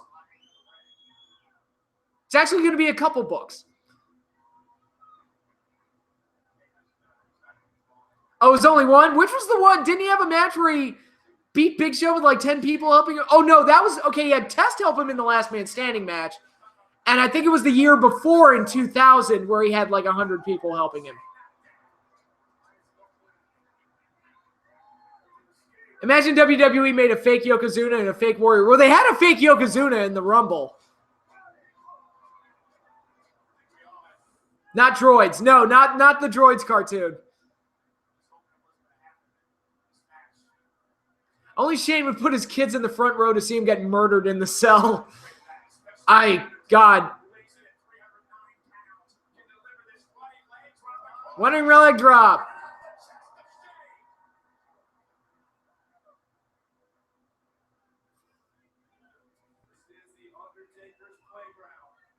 They think Hakushi is still fighting the Undertaker. Oh, yeah, Foley did it too at the Royal Rumble. Yep.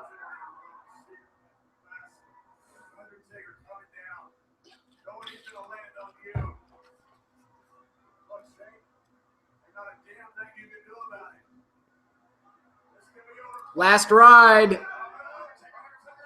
Oh, I thought Taker was going to fall over there.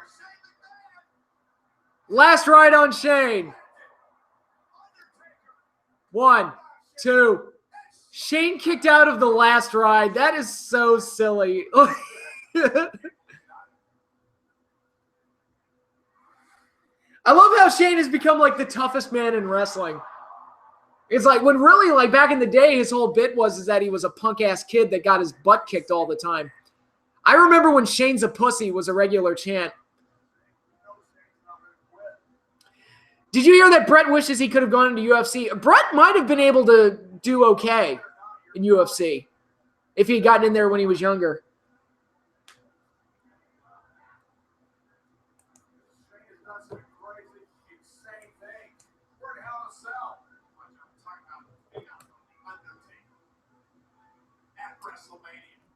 Yeah, Shane also kicked out of the tombstone. Yeah, way to make that move mean nothing. What was Undertaker's best year? I would say, well, my favorite version of the character was from 96 to 98, so I'd probably pick one of those years. From a work perspective, probably his best year was... Oh, Shane's got a triangle choke. That looks shitty. That looks really bad. As a worker, his best year is probably 03. Because that was when it was like Taker felt like he could have a good match with just about anybody, even if they put him in there with someone shitty. Shane is the best in the world. Yeah, he is.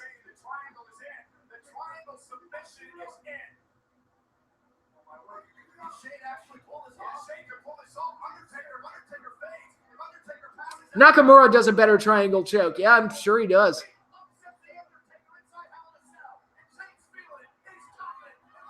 Should have happened at 15 instead of 32. I would agree with that, except the X-Pac feud was so good. Fat Undertaker was hilarious. Yep. Thank God I didn't miss Mania 22. Where are we? We are at WrestleMania 32, the Hell in a Cell match.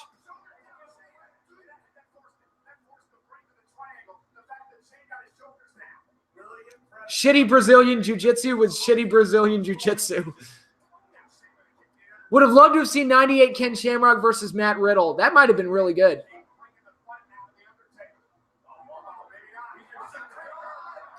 Choke slam on the steel steps.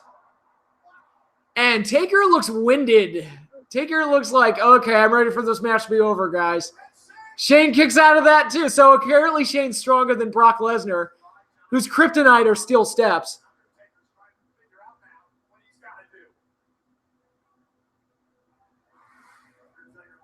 Have you seen this week's NXT? I have not seen that yet. No.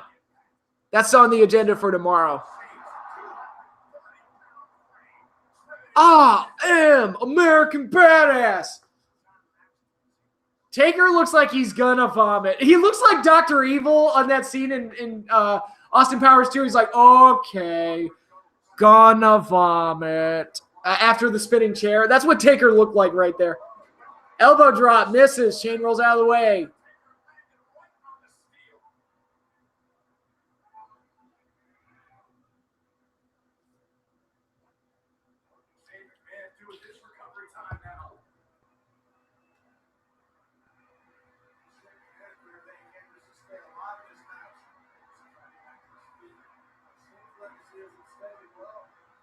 Worst theme, American Badass or Rolling? Rolling.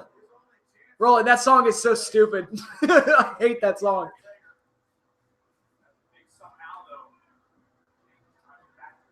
Now Shane looks like he's going to fall over. He's like, whoa. Equilibrium. No longer known to me.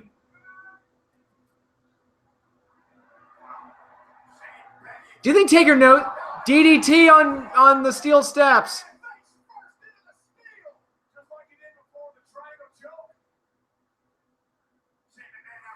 Only Taker could make Kid Rock and Limp Bizkit work as entrance themes. Do you think Taker knows he can't go anymore? I would hope so. That he knows what he is at this point. Who gets winded easier? Taker post-streak or late 80s Warrior? Probably late 80s Warrior because he gets winded at like the start of the match.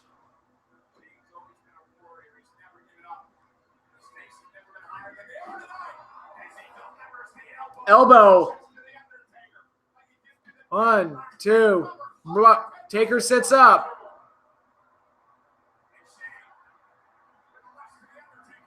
Oh, Taker now with an armbar. Oh, no, he's got Hell's Gate on Shane. That does not look locked in at all. Taker screams always make me laugh. Ah! Ah!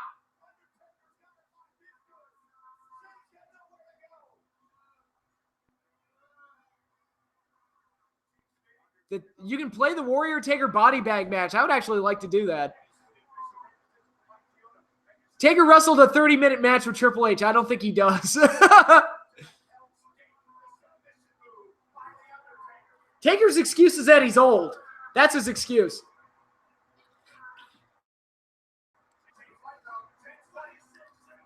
Is Taker okay? His screams are hilarious. They are. He sounds like he's screaming in pain, and it's like, dude, you're the one. Oh, Shane slipped out of it. The hold that wasn't even locked on.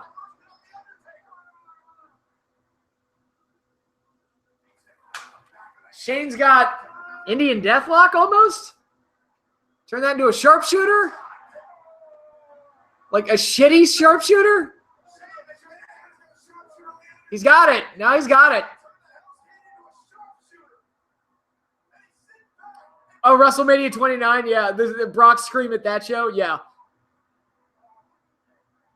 Have you listened to this week's Something to Wrestle With on WrestleMania 10? I have not. I want to listen to that. It's my birthday pay-per-view. I did listen to Uncensored 95 for 83 weeks. My other birthday-ish pay-per-view happened the day before my birthday, but very interesting to get both of those shows. Rock Sharpshooter is still worse. Probably, yeah. But they're both better than Cena's STF, which is still like the worst thing ever. I thought the Steiner recliner was bad, and I love Scott Steiner, but that move doesn't look good. But fuck, Cena's STF is terrible. Imagine Jim Cornette reacting to this match. Oh, man. With the amazing Hogan Vader strap match. Yeah, with the best finish ever. That's a good birthday pay-per-view, Mania 20. At least a good main event for a birthday pay-per-view.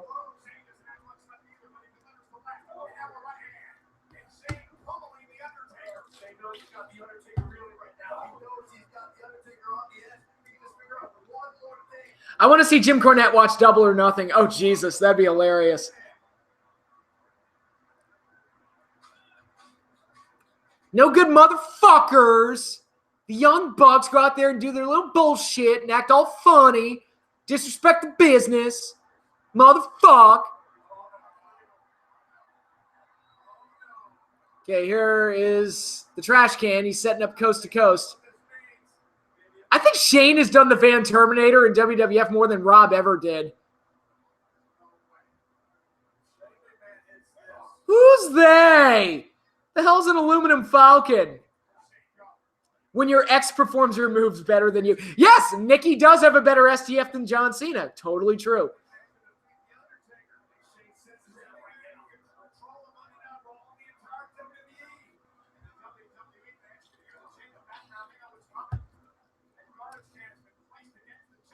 Now, Taker is going to sit there for like an eternity and a day while Shane has to set this whole thing up to jump across the ring.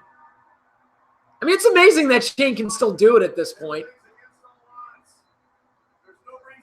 Extreme Rules 2009, I don't even remember that show. Oh, Shane's a daredevil. I mean, it's crazy as fuck. Boom.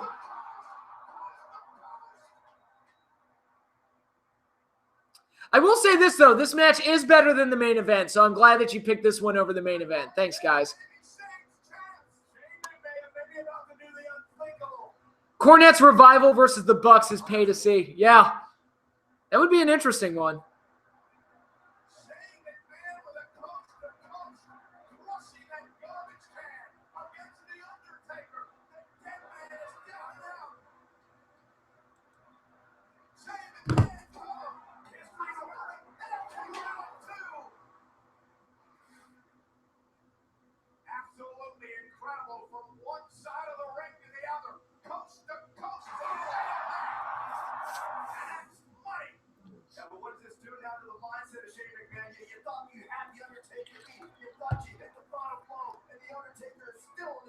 I want to watch Cornette watch Being the Elite and watch him have a coronary by the time it's done. Funny don't draw money.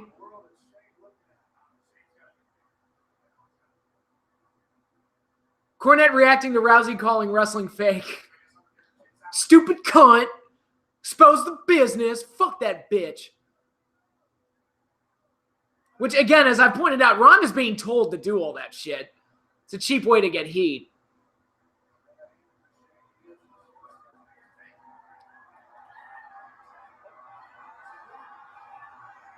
Oh, now we got to undo the cell doors.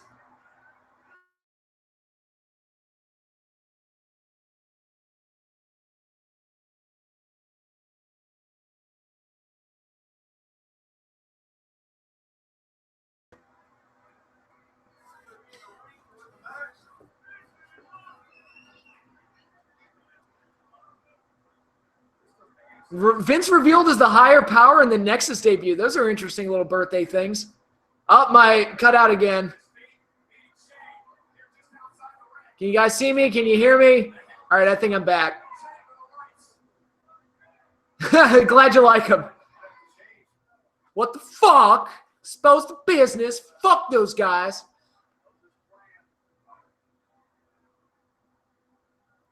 Russo and Cornette watching Game of Thrones together. They'd murder each other before the first act was done. Fight forever. No, please don't fight. Through the door. Not through the door, through the wall.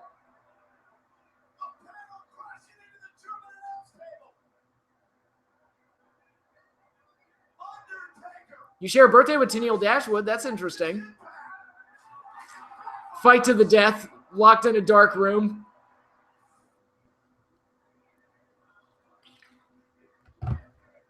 God, Taker looks so awful. Ugh. You know what? I kind of agree with the We Are Pro Wrestling, what you said earlier. If they had shortened this down to 15, it would have been okay. But no, we got to stretch everything out. Taker looks like he's going to stumble all over himself.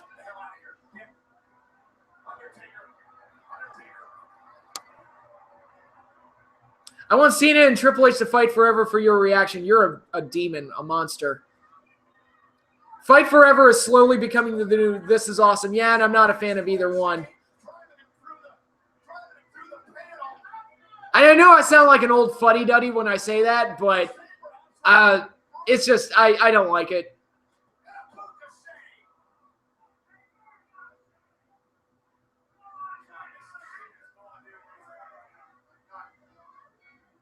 Bad memory for me was watching SmackDown in 05 and finding out Eddie died a day before my birthday. That sucks. Cornette versus Russo cheeseburger on a pole match. Swerve. Cornette doesn't want the burger. Yeah, the This Is Awesome chant. Literally anything can get a This Is Awesome chant today. Yeah, let me clear off the table before I slam this fucker through it. That makes sense. I never understood that. And that's been around for a long time, but I never understood it. I don't get Fight Forever as a chant because I want a winner. So no, I don't want them to fight. I'm here to get a winner. I'm here for an outcome. I actually care about this shit and what happens next.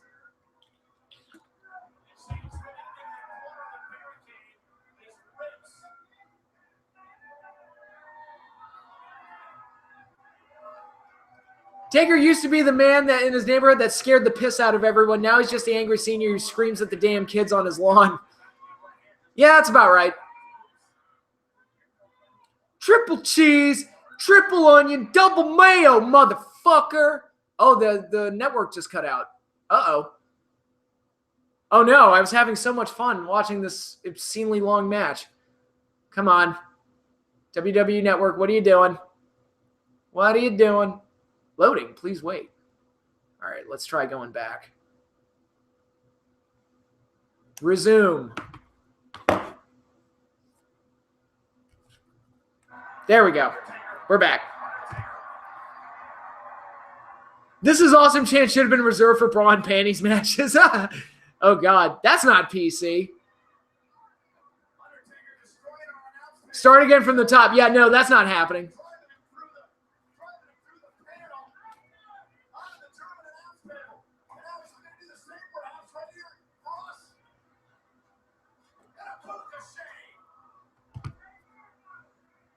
Yeah, and this whole match is basically just long setups for big spots. Just drag it out. Move in slow motion. I mean, Hogan Andre was 10 minutes, 12 minutes, or however long it was for a reason. Tell the story and go home. Just, Jesus Christ. I mean, if you can go that long, good, but Taker and Shane at this point, not a good idea to go half an hour.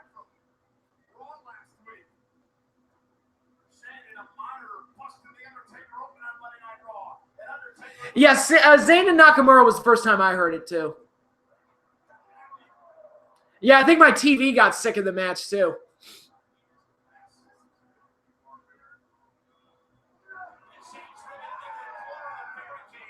Guys. Come on. Oh, God, now they're fighting out into the crowd again, because why not? They were just there like 2 minutes ago.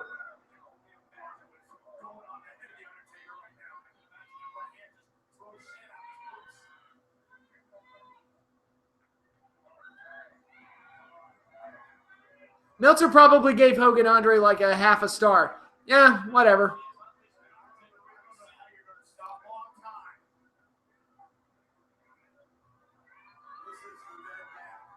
This match could have easily been like 10 minutes, brawl for a bit, do a dive, and then go to the finish. Yeah, I agree. I'm going to get a snack. $5 says I miss nothing. Oh, I would agree with that. And now he's got a tombstone Shane.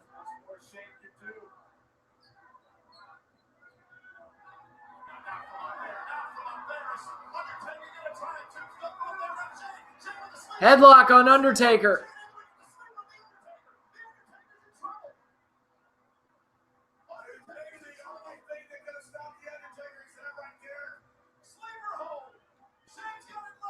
Oh, God, Taker's drooling. Taker's drooling.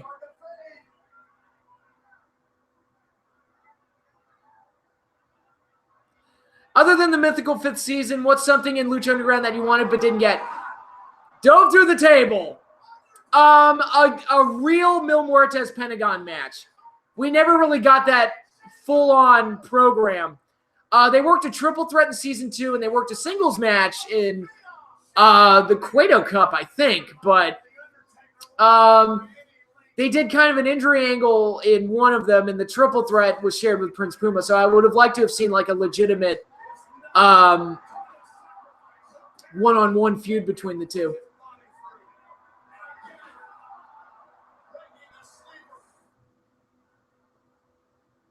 He gave Hogan Andre -4 stars. All right. That seems a bit excessive.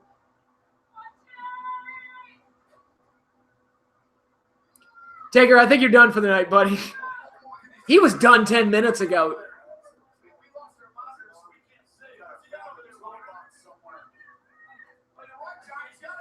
Toolbox. He didn't even hit Taker with that toolbox.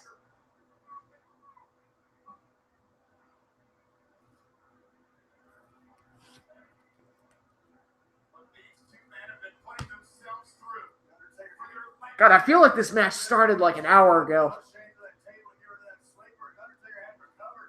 But again, it is still better than Triple H and Reigns.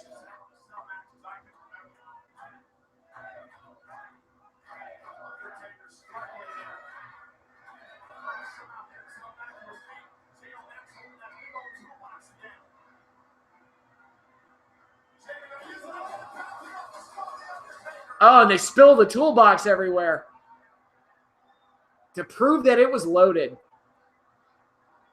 Okay, this is where Shane does the fucking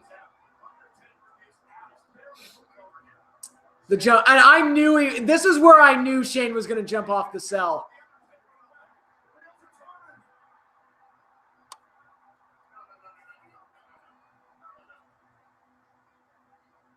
Top falling open. Yep.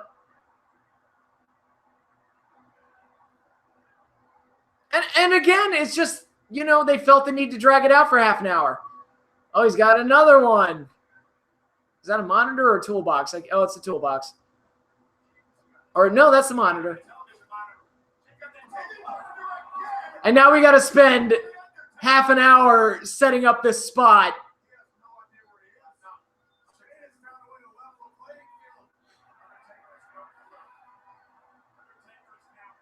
I got to kill myself. I got to almost kill myself to make this goddamn match worth it.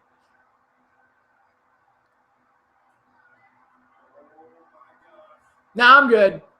Thanks, though.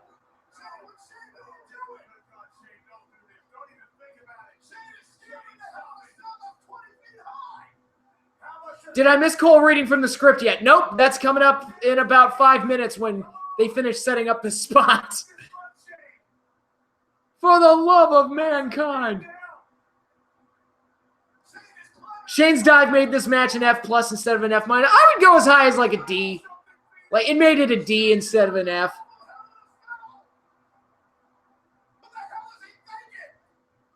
Seeing Taker wrestle now is like what seeing someone get drunk after drinking one beer. Ouch.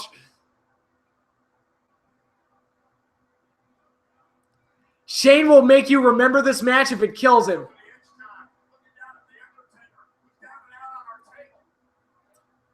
Even the finish was dragged out. Why couldn't Taker just pin him right after the dive? I don't know.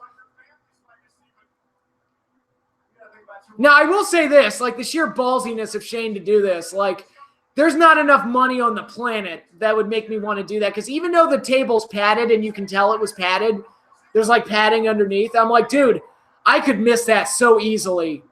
Like, I wouldn't trust any of that.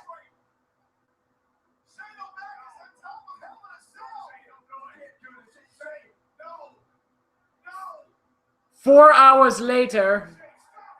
Where's the SpongeBob cue card?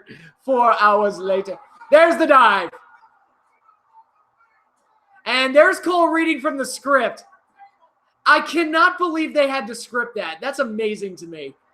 This amazing daredevil move, and it's like you can't get a natural reaction from your commentator out of it. What if you were jumping to a big pile of pillows? What if I missed the pillows? That's the thing. It would have to be a pretty big pile to make me agree to do it. One eternity later.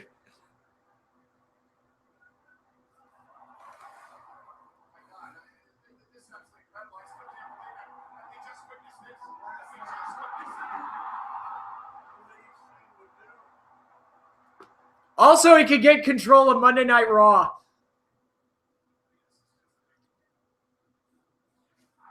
Oh.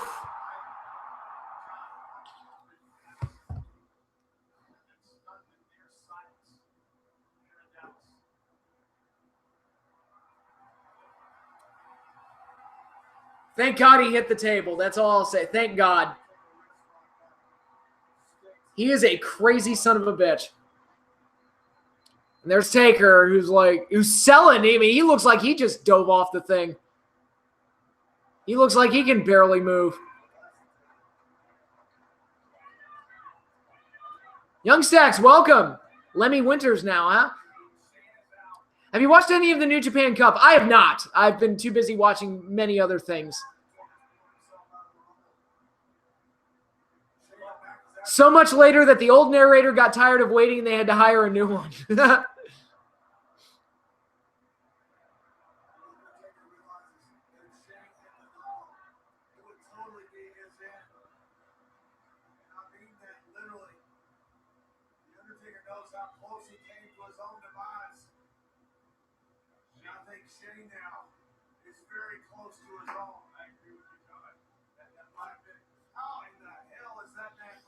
Oh my God.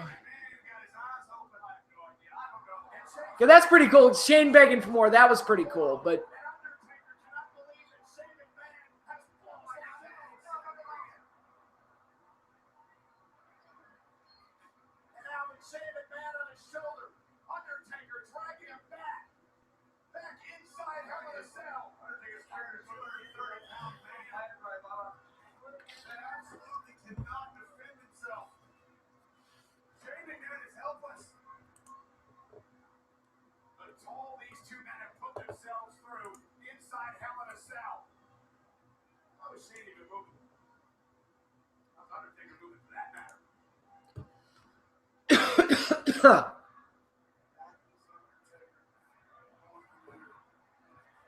Jeffrey, welcome. Hello, welcome.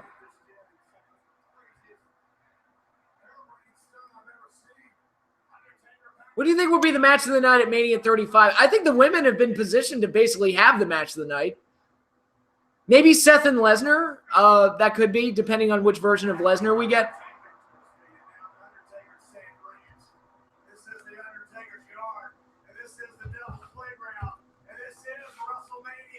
Please, too. Okay, now they've dragged this out way too long.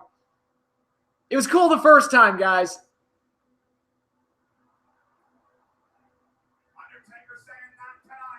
Tombstone.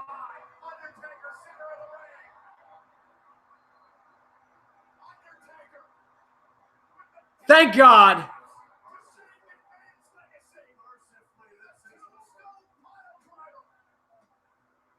Thank you. Yay, it's over. Okay, I'm leaving this. Oh my God, that took forever.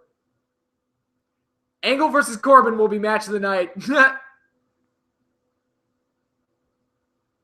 Lemmy Cooper? Yeah, I remember Lemmy Cooper. What if Shane had kicked out? I would have thrown something at the TV.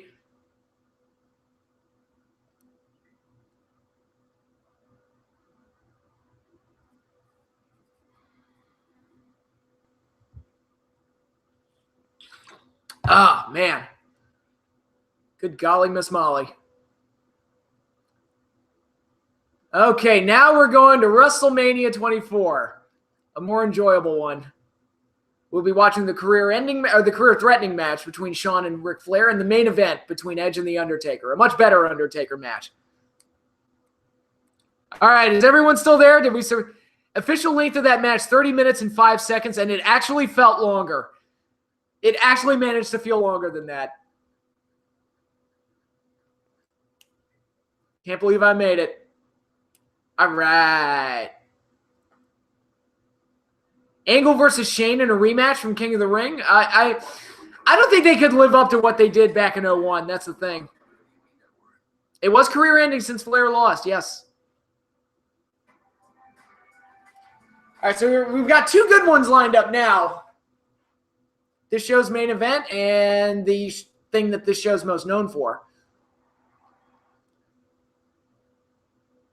All right.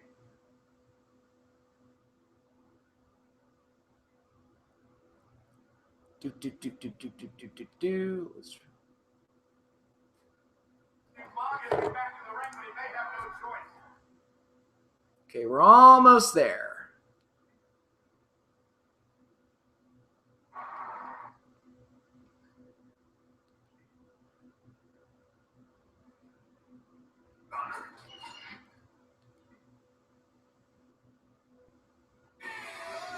Here we go.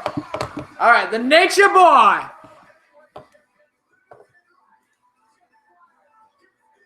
You were at the show. That's pretty cool. Should Flair and HBK have been the main? It could have been, but I thought Taker and Edge was a worthy main event, so. Finlay versus JBL was match of the night.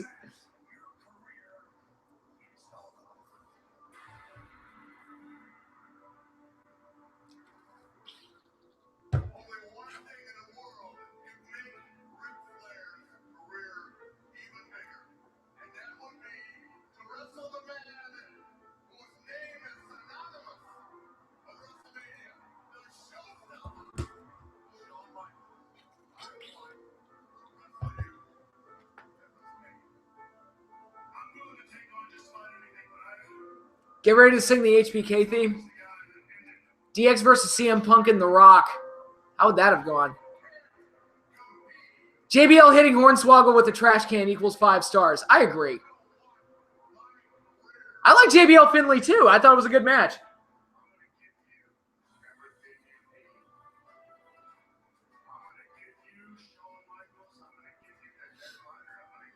Nothing screams excitement like Snitsky. Hey, that's not his fault.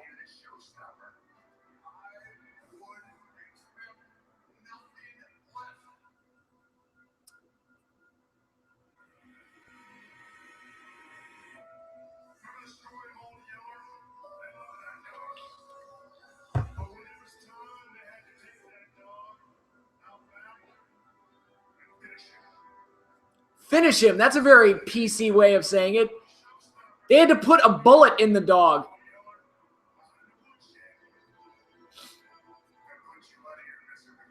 Oh, there you go. That's a bit more on the nose.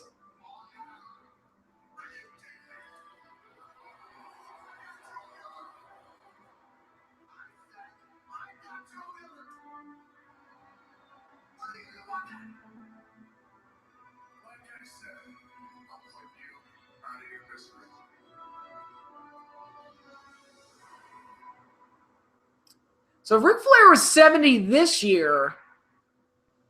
And this WrestleMania was 11. So he was 59? Hi, Mike Adamley. I remember Mike Adamley. Why can't we kick babies anymore? I don't know.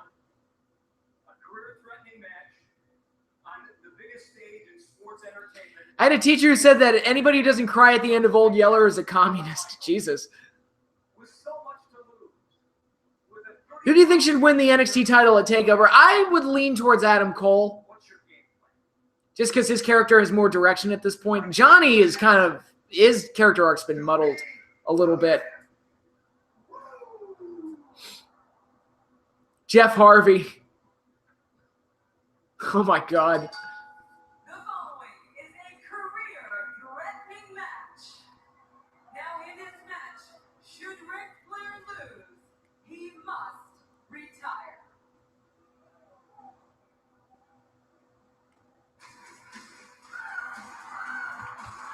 I think I'm cute. I know I'm sexy. I've got the looks that drive the girls wild. I've got the moves that really move them. I sent chills up and down their spine. I'm just a sexy boy. Sexy boy. I'm not your boy toy. I'm just a sexy boy. Yeah, 24 had a good stage.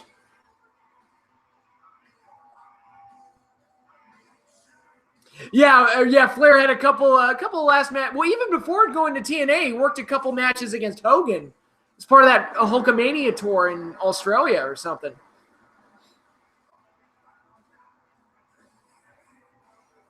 I'm sorry, I love you. Yeah, that was a great moment.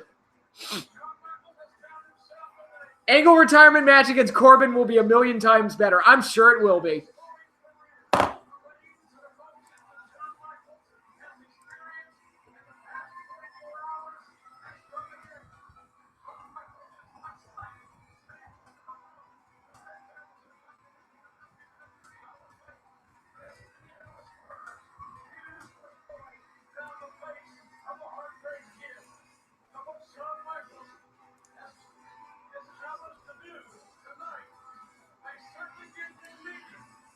Hey, Patrick. Hi, Tide. Welcome.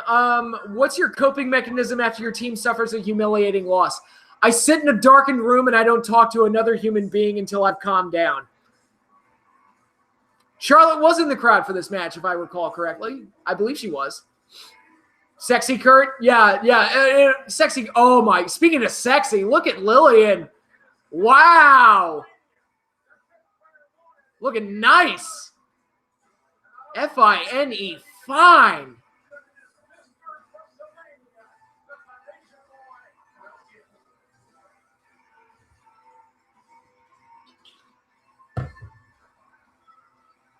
Right? It's not just me. She looks amazing here. Bye, Jeffrey.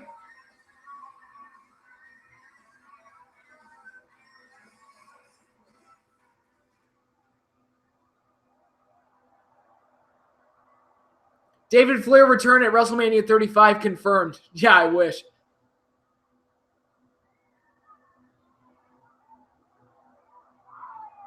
I guess Conrad could do a run-in now for the Flair family since he's one of them. Whoa!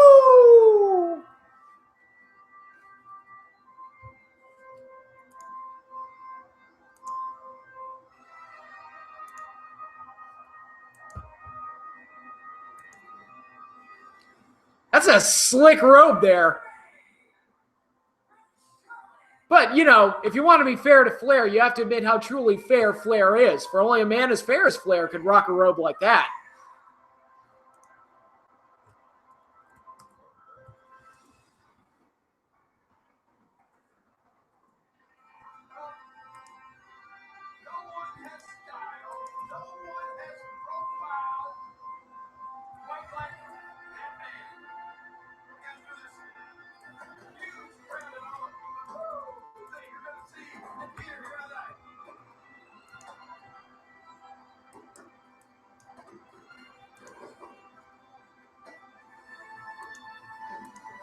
You gotta admit, the Space Odyssey, 2001 Space Odyssey music, that is a pretty damn good theme music.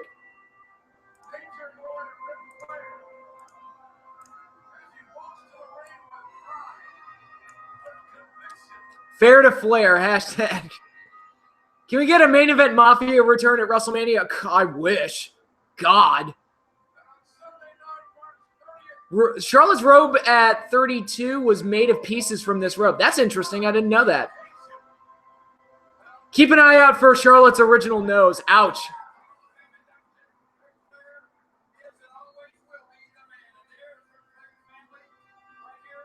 Lillian will still look good when she's 80. I wish.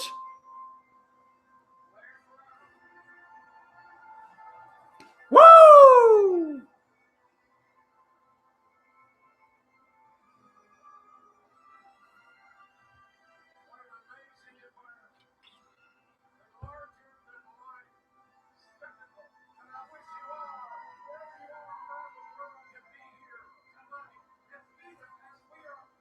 Oh, God, look at that dad bod that Flair has. I mean, Flair, it was time to retire. I mean, I was saying it for years before this match happened. And like, Flair, you really should think about hanging it up.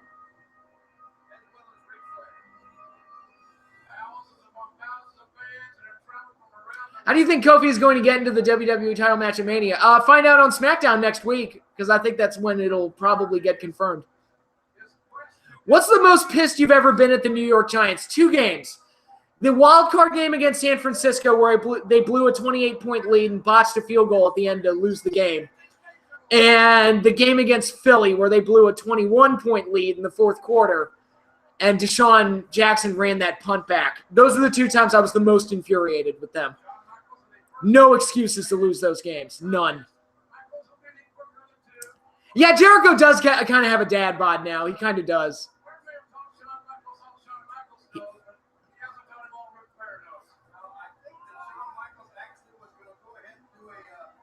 I guess in Flair's case, it'd be more of a granddad bod, and Jericho's into dad bod mode. Reversing hammerlocks right now. Classic old school stuff. Drop toe hold by Nate.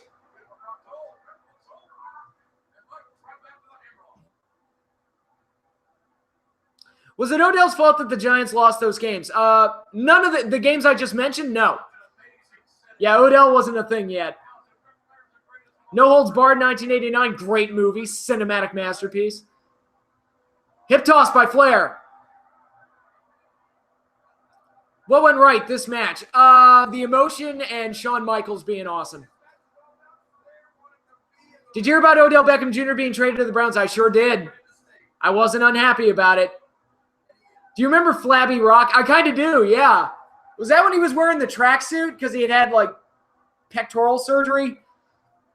I guess Flabby Rock was before that, but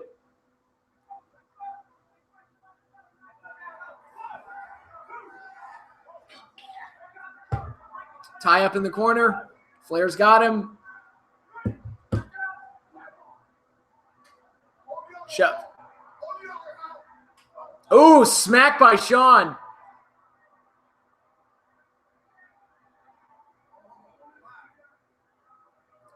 Seeing Flair here reminds me of your old video about Flair and TNA. Yeah, I was like, why is he wrestling? Why?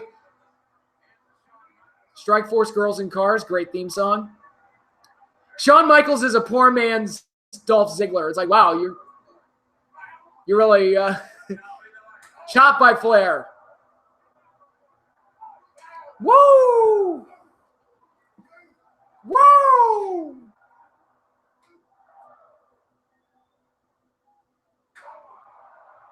Now Shawn's chopping at Ric Flair. Turning of the tide. Now Flair reverses it and he gets some chops in. Yeah, the Lethal Flair promo was fun. Knee to the face by Rick. Shawn goes flying.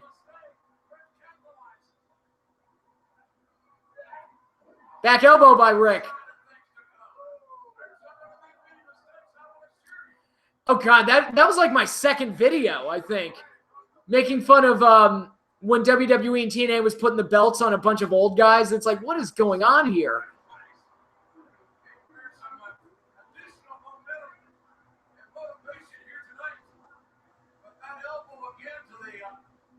Legion of Doom or Demolition? Overall, Legion of Doom, but I'm a huge fan of both. Oh, frick! He's going to slam Shawn off the top. A reversal of fortune for the Nature Boy. And now Ric Flair goes up top. And Shawn slams him. No!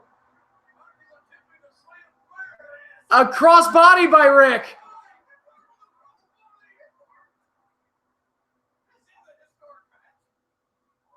And Lawler's making fun of Flair for actually hitting a top rope move for once.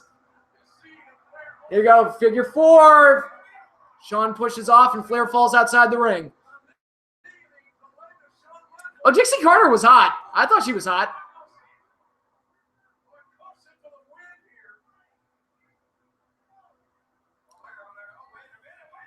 Shawn going for a moonsault. Hits the table. Breaks it. He broke it with his dick. Broke the table with his dick the way he landed. He landed like midsection first on the edge of the table, so it looks like his dick broke the table. Sting entrance at Starrcade 97. SoCal Val was hot. I thought Val was hot. I don't know what Val looks like now, but Gail Kim doesn't age. She looks exactly the same as she has for like the last 15 years.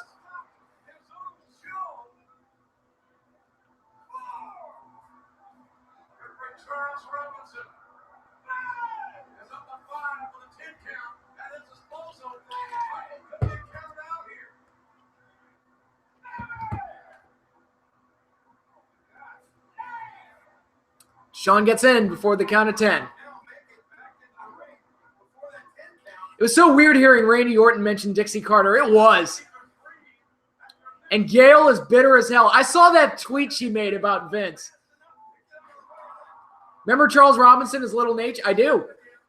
Actually, is he referee? Yeah, he did. Charles Robinson reffed this match. The Sting entrance at Starrcade 97 was super botch. Well, that whole match was a super botch. Are we at Cena versus Triple H? No, that's going to be the main event. We are at WrestleMania 24 right now. If you look at the description of this video, you'll see the order that we're going in. We're at Flair Michaels now. Roll up by Flair.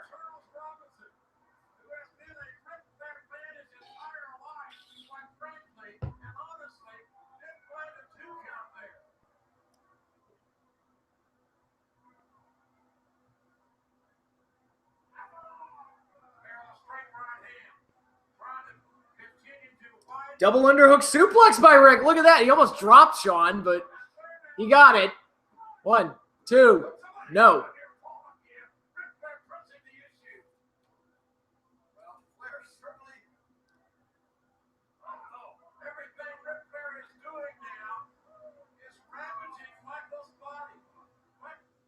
Oh, God. It happened again. Cut out. Network cut out again. Is this going to happen every match now? Come on, guys. All right. There we go. Resume. Usually on these live streams, it's my feed that cuts out. Now it's the network. Edge's main event 2 years too late. At least he got one. EC3 needs Dixie Carter as a manager to save his gimmick in WWE. I don't think they're interested in pushing him. New Jaws movie, please. No, we're good. I'm fine. We don't need a Jaws movie. I'm fine. Edge said he didn't watch the match on this show because he wanted to concentrate on his match with Taker. I think a lot of guys do that, don't they? If their match is coming later, it's like they're focused putting that match together rather than hope your internet isn't downloading porn. It isn't. Not at the moment.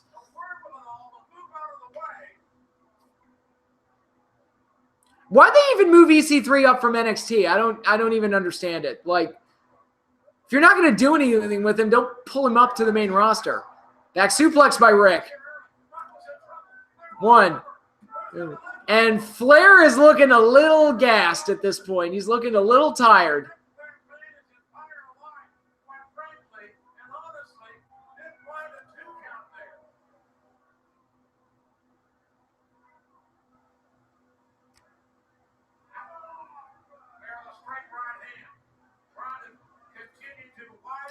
Another double underhook suplex. 1, 2. Shawn kicks out again. What are they doing with Lacey Evans? I don't get her at all. And that's not a knock on her. I don't get this gimmick where she walks out, waves, and then leaves. Like, is that supposed to get heat? Like, I don't understand what you're saying with this gimmick.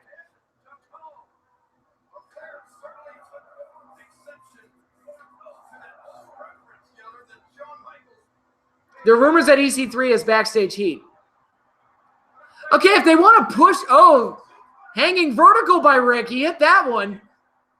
Delayed.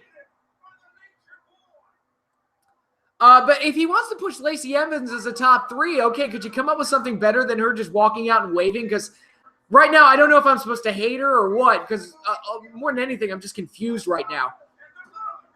How did Vince not ejaculate immediately upon seeing EC3? I don't know, because he seems like the type of guy Vince would like, but... WWF Superheroes VHS. Maybe I'll stream that one day.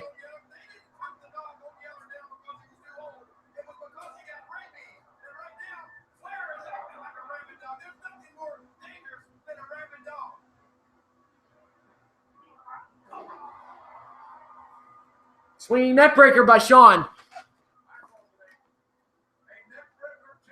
And Flair looks like he's a little discombobulated.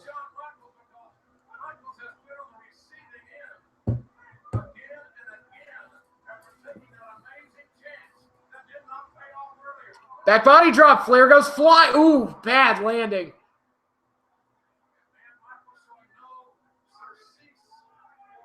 Emelina was more over than Lacey Evans.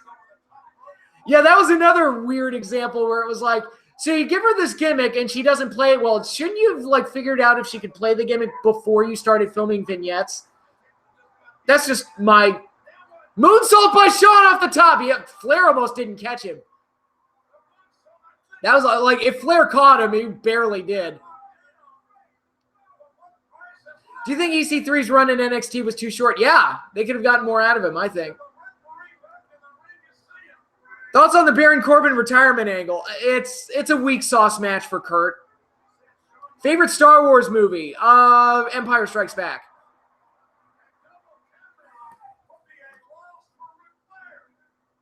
Lacey Evans is that Grandpa Simpson gif. Yep.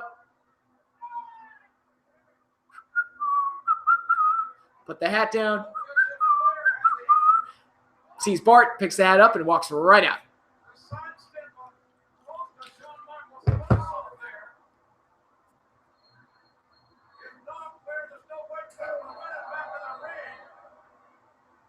Star Wars Episode 8 is the best ever. You may be the only one that thinks that. Chops and chops.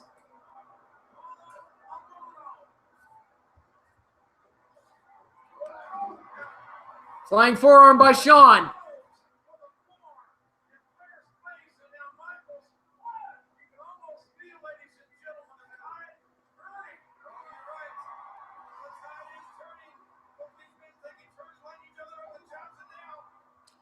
Flair did well considering his age, but his age was also showing at this point as well.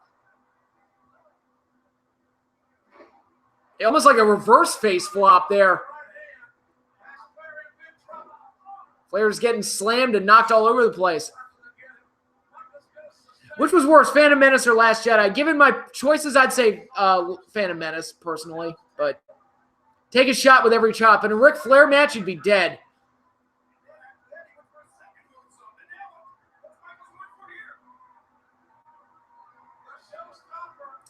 Shawn Michaels with an elbow.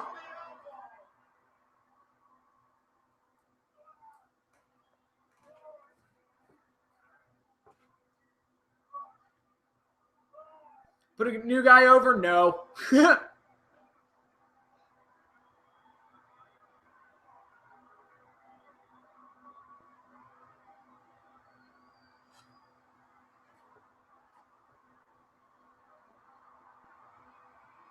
Bring back the Rougeaus.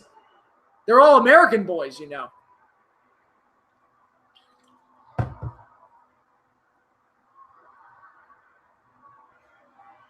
Oh, he hesitated on the sweet chin music.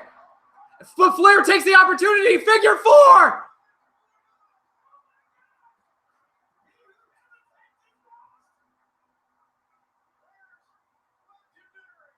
PCO is doing well. He's doing real well.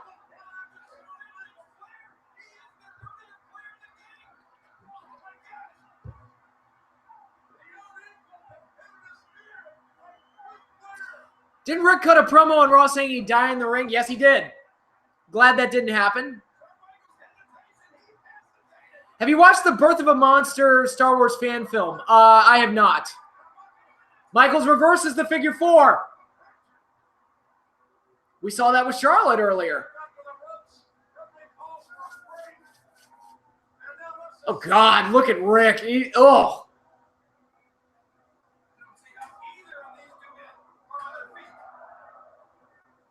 Headlock takedown by Rick. Oh, this is where they do the bridge spot and Flair can't do it. Yeah, ugh.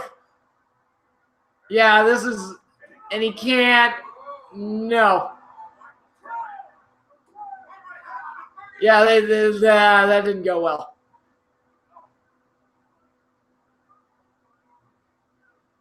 I'm worried PCO is going to get crippled with some of the bumps he takes. They're just insane, and there's no way he can protect himself on some. He's a crazy bastard. Roll up. Shawn gets him. Sunset flip. 2. Flair kicks out.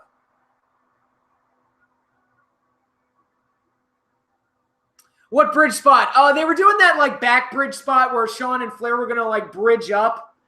A fairly common spot, especially in older matches, but Flair just couldn't get up. He couldn't bridge up on it. Bring back Buff Bagwell. Hey, somebody has to be a fan of his.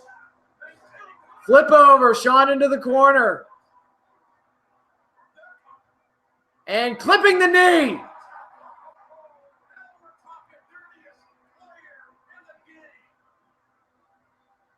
PCO is not human. It's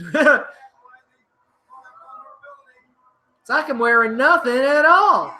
Nothing at all. Nothing at all. Oh, stupid sexy Flanders. Backstreet USA is great. I love that. Roll up by Shawn. But Bagwell did have some charisma. I won't say he didn't. Figure 4 again. Shawn's trapped.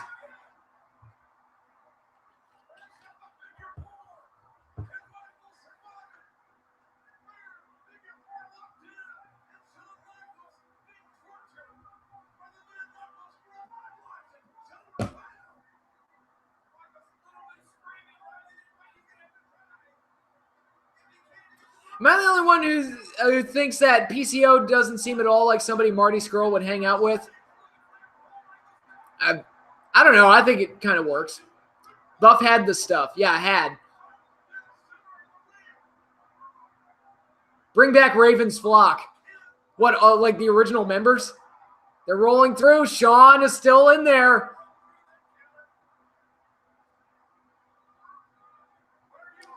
And Shawn gets to the ropes.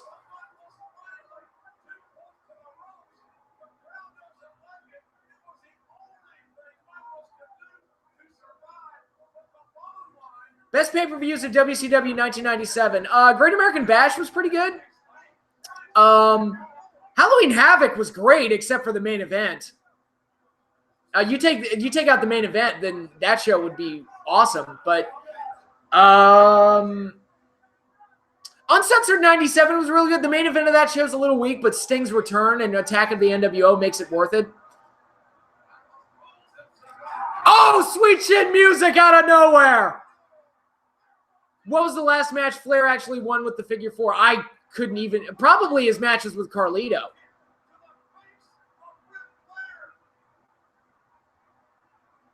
Everybody on the indie scene took the blockbuster from Buff Bagwell. Even John Cena. Flair kicked out of Sweet Chin Music.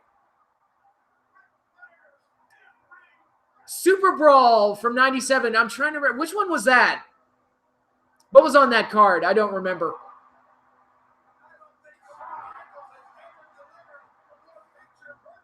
I was very happy I got to see Rick's last match in person until it wasn't. Is the Dungeon of Doom funny bad to you? Yes, I think it's hilariously bad. But it makes me chuckle.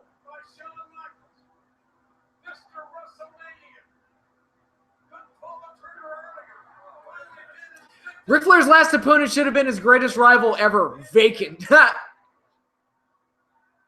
Piper and Alcatraz. Okay, yeah. I do remember some of that. Starrcade 97.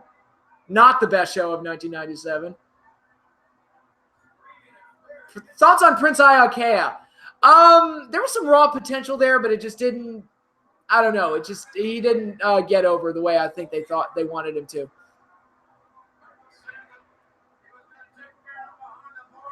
Ow, but it's not hot. It's not hot. I don't get the Dungeon of Doom at all. Oh, low blow by Rick.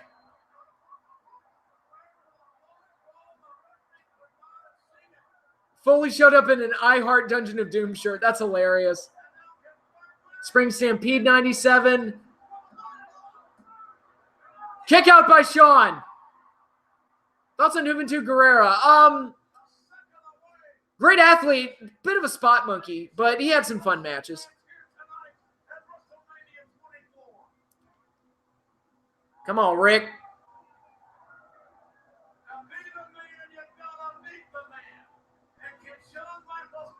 Now Shawn, sharpshooter on, oh no, a shitty figure four. I mean, it's not as bad as Luger's, but that is the shittiest looking figure four I've ever seen Shawn execute. Thoughts on the Highlanders? Seemed like a solid team, just didn't click. And then when one of them got showed on TNA programming, that pretty much killed him. Randy Savage joined the NWO at Super Bowl 97. Okay. Lex Luger did a figure four, yeah, on Rick once, and it was eye poke by Rick. There's no Hulkamaniacs here. I remember watching that segment and being thoroughly confused by it. Fright Night 85, great movie. Roll up, Schoolboy. Held the tights, but no, Shawn kicked out. Tango and Cash Forever, that's a great movie. Who would you have had as world champion 03 had Triple H not had the Reign of Terror? I think Rob Van Dam should have been champion at that point at some time. If not, like a long-term face champion, at least a break from the monotony of Triple H.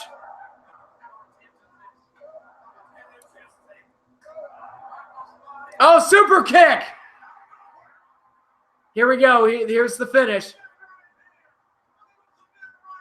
Thoughts on the death of Superman? Great comic. I'm pissed off that it didn't stick. And that basically ruined death in comics forever. John Cena's the modern-day Lex Luger. Hey, there were points where I liked Lex Luger. The Dolph Lundgren Punisher? Yeah, great movie. Here we go. Here we go.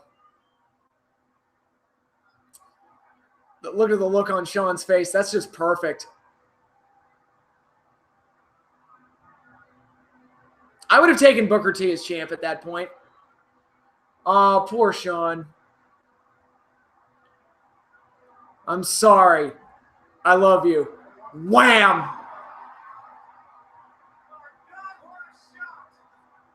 One, two, three.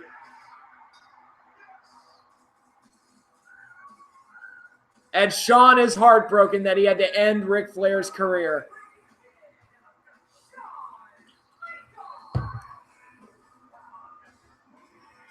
Great moment. Great moment. Really good match. Despite some of Flair's limitations, really good match.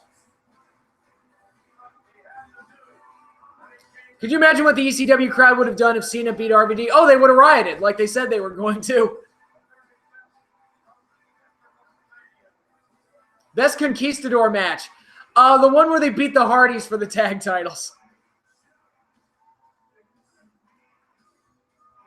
Dungeon of Doom versus the Zoo.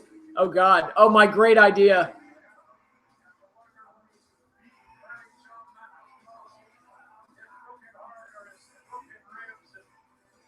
Here we go, replay.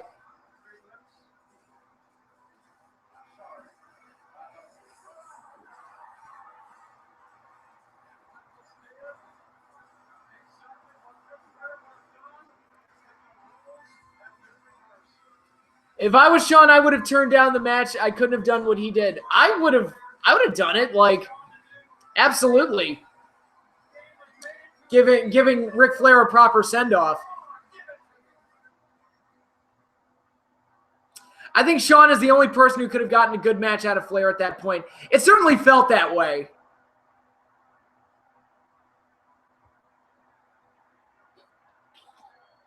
Is that Charlotte right there? I think that was Charlotte.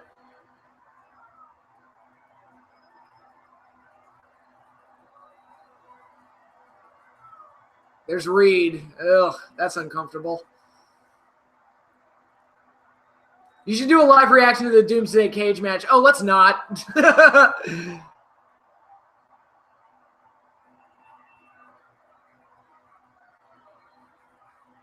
Alex Wright is bald. What now?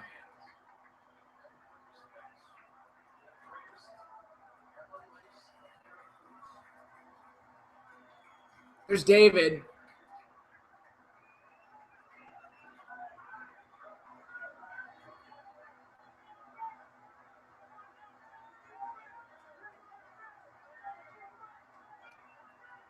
You should do a MST3K style watch along for Heroes of Wrestling. Put a pin in that. I might do that. Did you know that Dusty Rhodes and Tommy Dreamer came up with the idea that would become NXT, not Triple H? I'd heard that, yeah. Any arrogance? Not on me, no. I just ran out. I think the last good match Flair had before this was probably Triple H in 05. Maybe, yeah. Would the Dungeon of Doom get over in Chikara? Probably. I think they're probably tailor-made for something like Chikara. I would have liked Gargano versus Triple H at TakeOver. That could be solid. How did Dusty book NXT so great and TNA so bad? I don't know. If I told you that the guy that booked TNA in 05 and the guy that booked NXT in its early days was the same person, you'd be like, what? Maybe like some of Triple H's influence and other people within WWE had some additional influence in it, because Dusty's booking in TNA was downright dreadful. Oh, that Paige Charlotte segment. Oh, God, that was, oof, uncomfortable. Do a live reaction to the MST3K translation of the Jet Jaguar song. All right.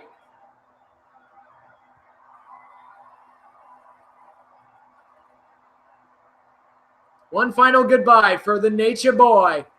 But it's not the last of the Nature Boy on today's live stream, as we will be watching his WWF title match with Randy Savage at WrestleMania 8 later tonight. Jet Jaga. Jet Jaga. All right, now let's go to the main event, Undertaker and Edge. Let's do this.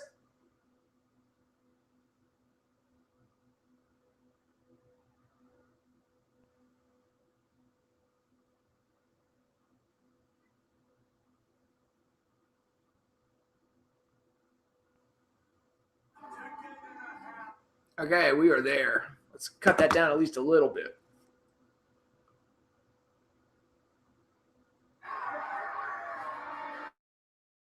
All right. She was mine before she was yours. It's a great angle. As a diehard TNA fan, I think Dusty was trying hard to take it back to the old school in 05. I think NXT, he is forced to be open to more new school stuff. Fair.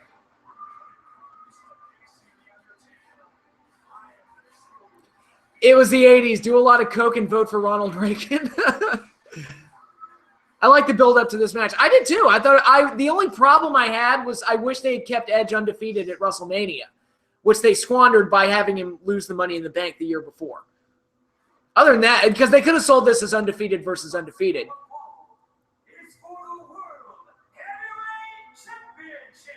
I'm watching on Mania Weekend Interspecies Wrestling Balls Out. Interesting. Can we skip Taker's half-hour entrance for this match? Actually, you know what? Yeah, let's do that. Dippy-dippy-doo.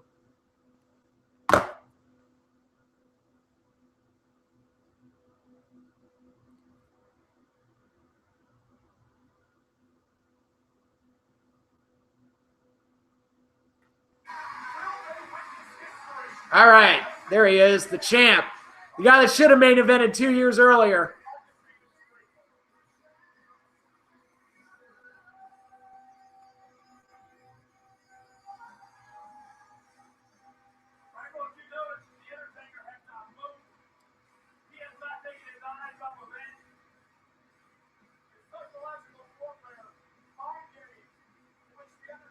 Edge tried to sell himself as unbeaten in Mania. Yeah, you can try and sell it, but it wasn't legitimate because, you know, I saw the previous year's WrestleMania.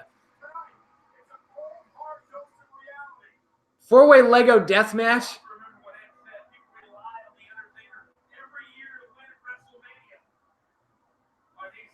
Solid Snake or Tommy Vicente? Oh, Solid Snake, obviously. Edge's theme song is great. The Rated R Superstar. All right. Here we go. Edge's Day in the Sun.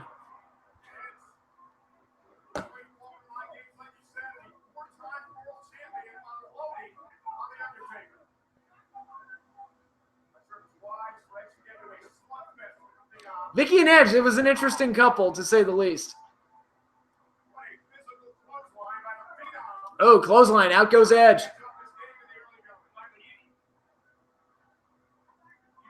Look at Undertaker move. He looks practically spry compared to the earlier match we watched.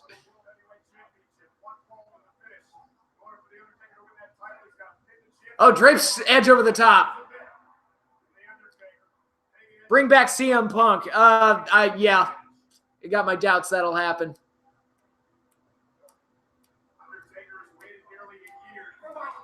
Remember when Taker could move? I do.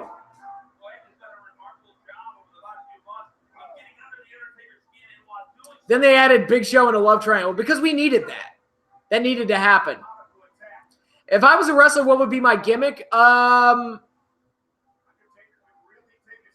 Generic Irish stereotype.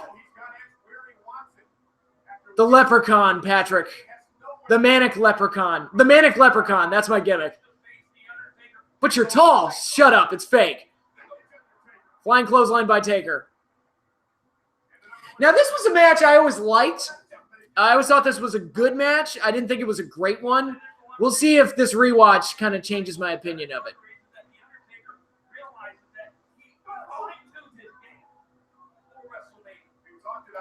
I thought you'd be the Godzilla freak as your gimmick. The American Kaiju. That would be my gimmick. Even though I'm nowhere near big enough to pull that name off. Remember when Taker had decent matches? I do. I miss those days. Old school, but whoa. Edge countered, but then Taker countered right back. That was interesting. You'd be a foreign tax man. The worst kind of tax man. You'd be the one to correct everyone on everything. That would be my gimmick. It's like, guys, you really know that, like correcting the announcers. You said this, but really, oh, Undertaker with a flying knee, but he went outside the ring. Bad landing for Taker. One of my friends said that that was her favorite Mania match ever. What, this? Taker and Edge? The Godzilla gimmick sounds perfect for Lucha Underground. They had a guy who could play it with the Luchasaurus, Vibora, but then they dropped him.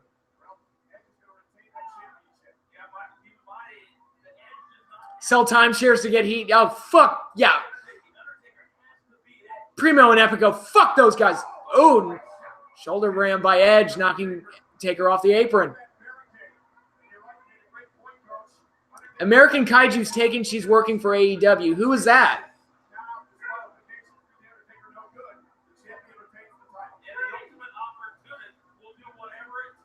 Yeah, they literally killed him. They literally had Vibora get murdered. Brad Street, Atlanta, GA. Baseball slide by Edge. He's keeping Taker outside of the ring. Good strategy. The evil clown gimmick. They've tried it a couple of times. They tried it with Kazarni, kind of. That didn't really work. Samoa Joe is the Godzilla gimmick. Yeah, close enough.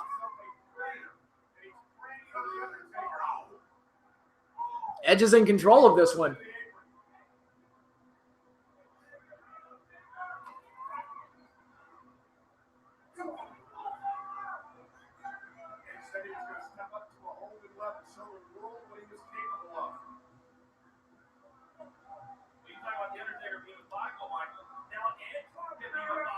Swinging neck breaker over the top rope. That looked nasty.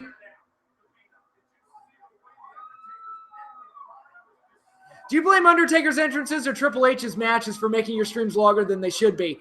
Probably both. More so Triple H's matches, I guess, because the matches are really the thing that we're here to watch. Kazarni, proof being Edge's friend won't help you in WWE, but being his wife will get you in the Hall of Fame. Sorry, it's true.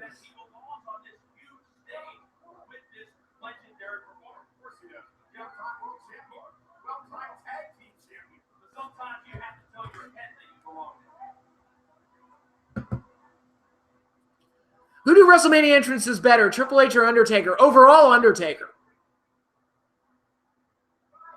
Which is longer, Taker's entrance or Triple H's Mania main events? Triple H's Mania main events, but I get the conceit behind the joke. I like it. Edge is controlling Undertaker, surprised by this dominance. And being Undertaker's wife gets you wins over DDP. Yes, it does. Bring back Silver Vision. Bring everything back. Why not? Beth Phoenix in her prime in NXT would have been awesome, right? I've said it before. Beth Phoenix is somebody that should have had a Hall of Fame career. But she was at a time where women's wrestling wasn't taken seriously, and she didn't have as much. I mean, she did better than most. Oh, Edge countered a body slam, land on top of Taker. 2 count.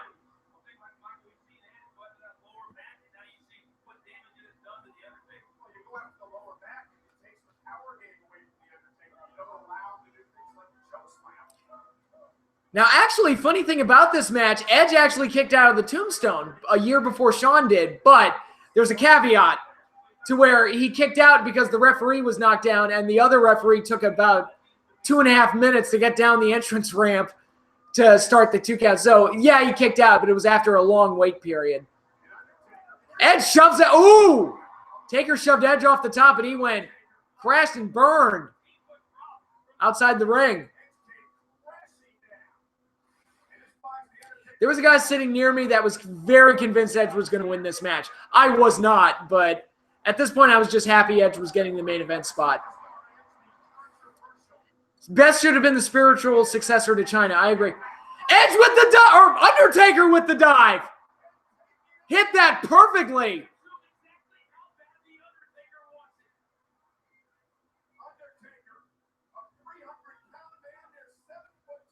Al Snow will be in the Hall of Fame before Christian. Ouch. Whee!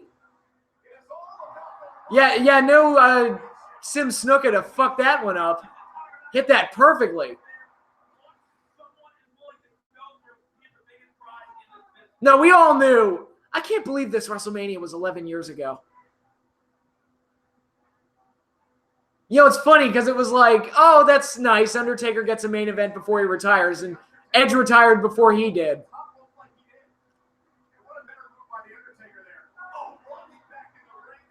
Four by fours versus the King's Court. I remember that match. Remember when Undertaker could do the dive? Good times. Yep.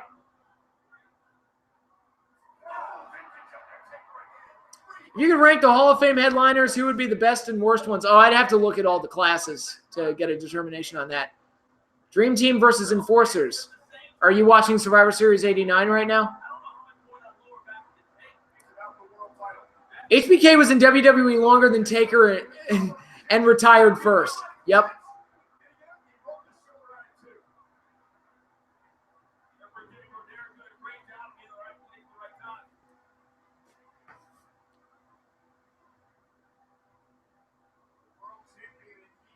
Was 27 the last time he hit the dive? I think so. Randy Orton does hate dives. Last ride. Edge blocks it. Ah, the attacks on Taker's back took their toll. Big boot by Edge. He got that foot right in Taker's face. Look at that. 1, 2. Taker kicks out. Hulkamaniacs versus $1 Million Team.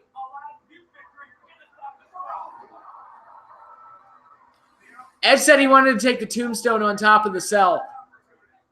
I don't know why they didn't let him do it. I guess they wanted to keep everything inside the cell moving forward, but would have been a cool spot to do. Are you going to be doing similar streams for SummerSlam, Survivor Series, and the Royal Rumble? I have another series planned. It's not for any one of those, but we'll see. Maybe. Now Taker just got dropped into the front row by Edge. Back first into the security railing.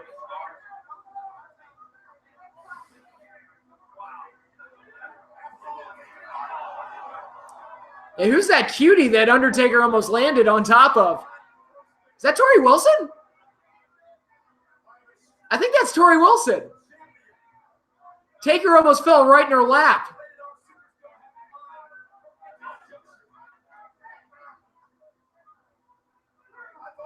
Watch Raws and Nitros that went head-to-head with each other. I've toyed around with that idea, but then I'd have to pick specific weeks to do that with.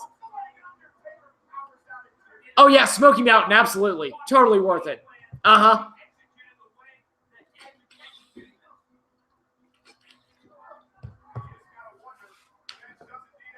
Ted Arcidi, a very underrated talent, was Ted Arcidi. TLC in a cell. They basically did that with Edge and Taker.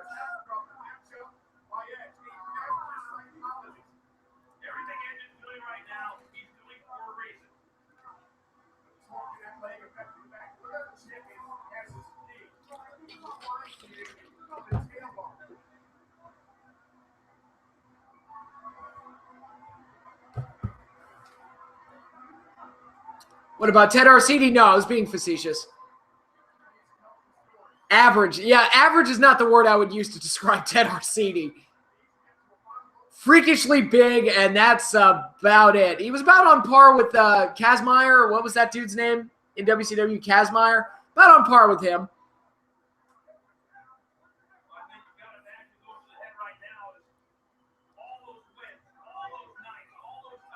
Okay, he's got a half crab on Taker here. Tom McGee. I don't even remember Tom McGee. Yeah, Bill Kazmaier. Yep. Taker counters into a pin. No. Edge kicks out.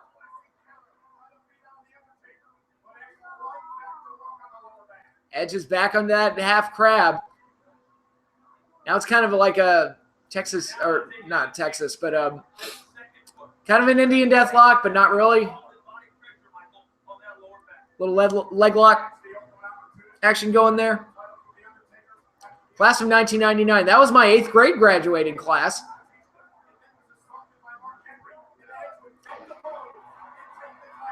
Okay, Taker kicks him off. Do you have a favorite submission hold? I'd say either the sharpshooter or the, and as sharpshooter, I'll say like sharpshooter / Scorpion Deathlock, since they're the same hold, or the Crippler Crossface. I like both of those.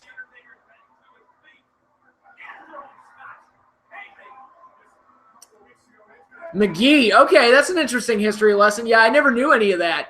Thought he would be the next Hogan, huh? That's funny. I've never heard that before. That's a new one on me, the old Tom McGee thing. They're doing the boo-yay punches. We're going to see the first match that had that at WrestleMania 22. Triple H and Cena.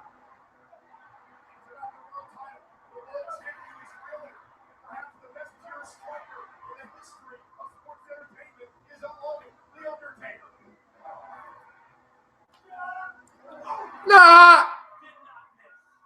Taker's back in control. That lower back, though. He's still selling it. Snake Eyes. Baboosh. With the boot. Oh, an Edge with a drop kick. Well timed. 1, 2. Taker kicks out. Favorite part of living alone, being able to do whatever the fuck I want with my property and also the peace and quiet.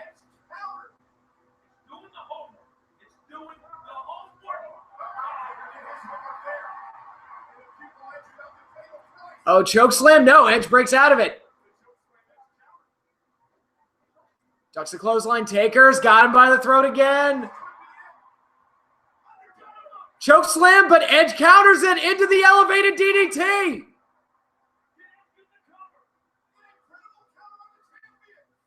One, two. Edge kicks out, or Taker kicks out. Dude was carried by a young Bret Hart and caught Vince's eye. Oh, dear. Favorite buddy cop movie? Favorite buddy cop movie? Oh, went for the spear, but Taker got his knee up. Is he finally going to hit that choke slam? He got it. Oh, come on. Taker never wins with a choke slam. Tango and Cash is pretty good. Beverly Hills Cop, would that count as a buddy cop movie? The Nice Guys, I really like The Nice Guys. I actually want to see that again. I thought that was a great movie. Oh, Taker, I keep getting Taker and Edge confused for some reason. Because they look so much alike. Edge breaks up Old School. We're going to get a superplex here. Lethal Weapon, definitely up there. The original Lethal Weapon 1 and 2, definitely for sure. Best buddy cop movie was Cop and a Half, said no one ever. I forgot that movie existed. Top rope superplex, and oh my God, is this going to happen every match? The network keeps cutting out. I don't know why. I do not know why. Jerkweeds. All right, resume. You're like Jericho. You're like JR with Jericho and Benoit. The Undertaker almost in disbelief that Edge kicked out. Okay, that was the choke slam. Wait a minute. You're up to the superplex spot.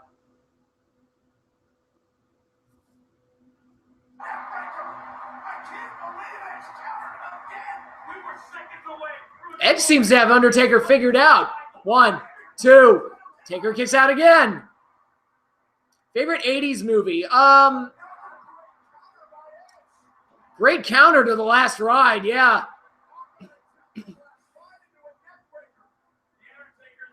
Howard the Duck. I mean, I guess I would say Empire Strikes Back by default since it came out in the 80s, but there's lots of them. Back to the Future's up there. Ghostbusters is up there. Last Ride again. Is Taker going to hit it? Got it.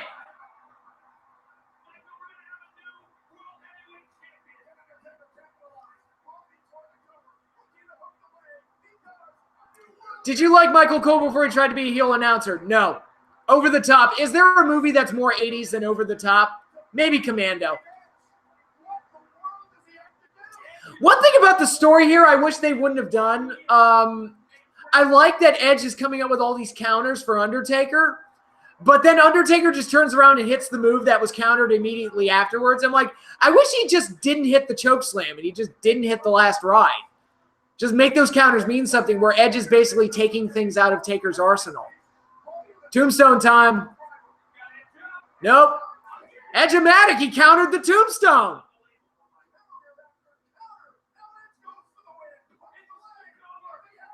Yeah, Taker was just not able to hit those moves on Edge, and then had to. It made the Hell's Gate seem even more meaningful that Taker had to do something completely new to beat him.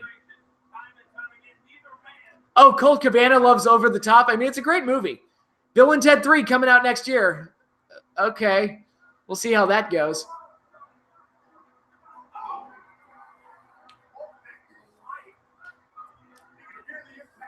Over the Top, which should have started Scott Norton as the last opponent, but the producers didn't think he was big enough.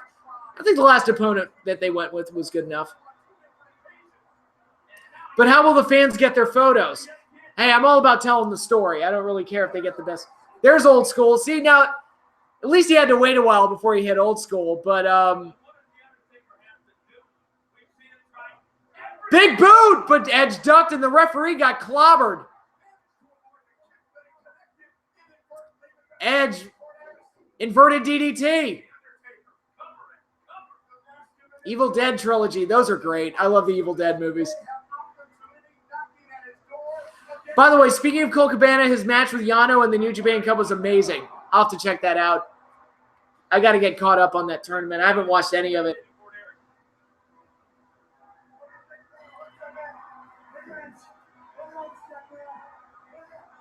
Uh-oh, Taker's got him. Oh, low blow by Edge. That's one way to counter. The Tommy knockers. We going to start talking about Stephen King now? Which was best, Evil Dead 2 or 3? I would go 2. I like Army of Darkness, but I would go 2. Edge has got a camera. Would you buy the DVD Yano tries to sell? Nah, probably not.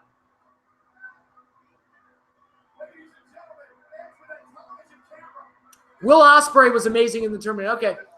Hits him with the camera.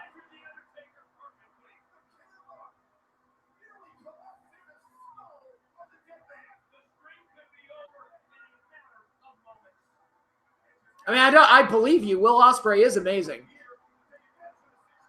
Oh, Edge accidentally pushed the referee out of the ring. Oops. Will Ospreay versus Jeff Cobb. That is going to be cool.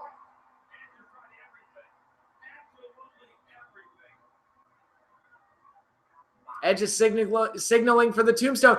Never try to hit Undertaker with the tombstone. It never works. He just counters it. Yeah, like that. I think Kane is the only one that's been able to hit it on him. Tombstone, but there's no referee.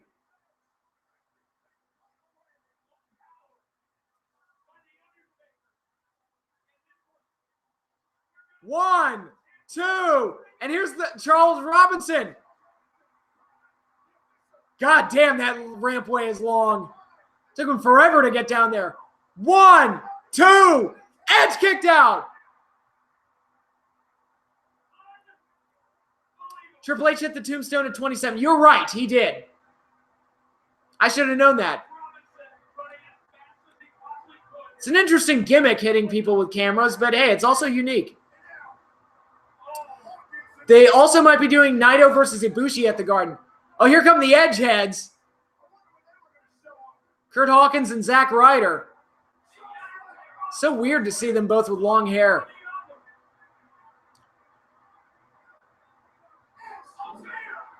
Audio got weird for a while. Is it okay now? Can you hear me? Yeah, Zack Ryder got speared by Edge. 1, 2. Edge kicked out, or Taker kicked out. I did it again.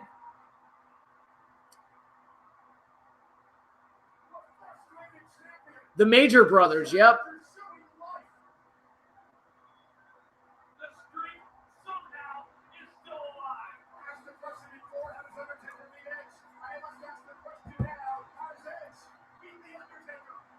Audio's good now? Okay, good.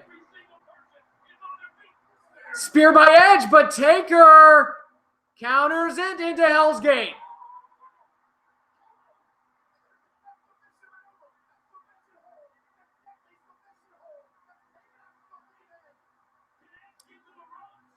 Ryder is dating Chelsea Green. Is a lucky man. She's pretty cute. Jeremy, welcome. Edge is trying to get to the ropes. He can't. And he taps. New world champion.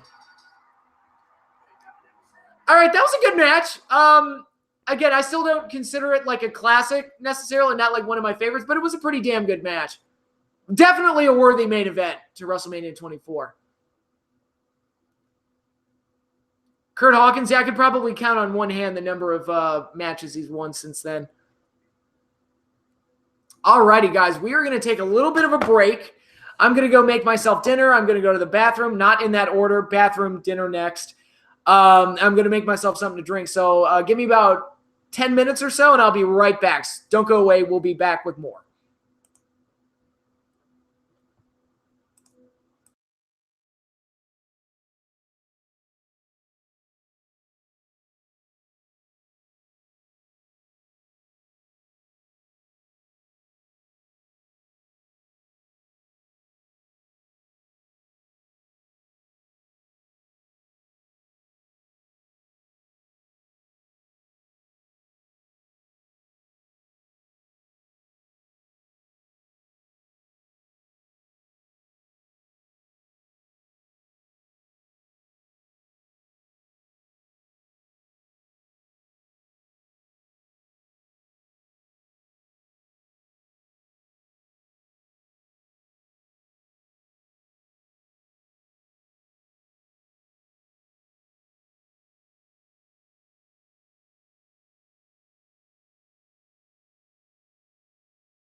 How we all doing? I'm back.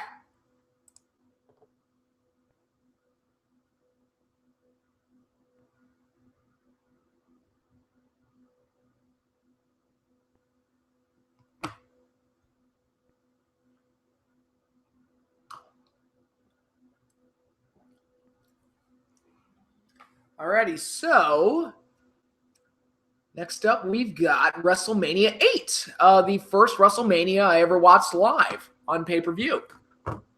That's pretty cool. Where did the clicker go? Where the hell did my Roku clicker go? Oh my goodness. There it is. Ugh. We were just all about the mistakes today.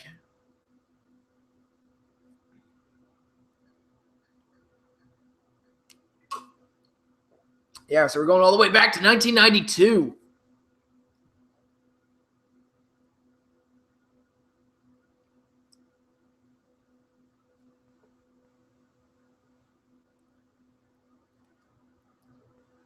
Yes, We Are Pro Wrestling. I saw that. Your WrestleMania 8 episode was very good. Very cool. You're right. This Mania did have kind of a changing of the guard feel to it with all like the old versus new type of matches and the people that went over like Taker, Jake, and Brett and Piper and all that stuff. So it was very interesting. Shawn and Tito was another one. All right.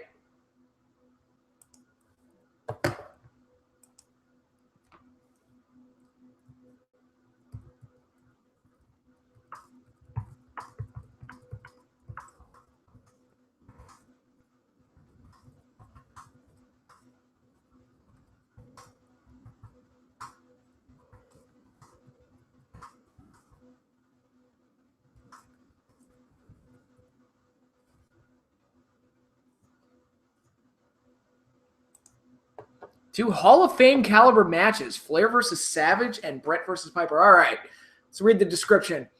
Ric Flair puts the WWE Championship on the line against Macho Man Randy Savage. Hulk Hogan faces Sid Justice. Bret Hart versus Roddy Piper. We're going to be watching 2 out of those 3 matches. All right.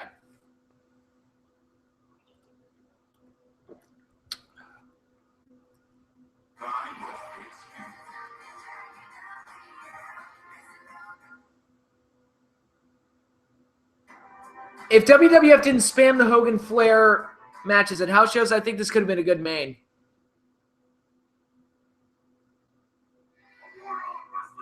Ariba McIntyre. I remember that. Yeah, Bobby Heenan was gold.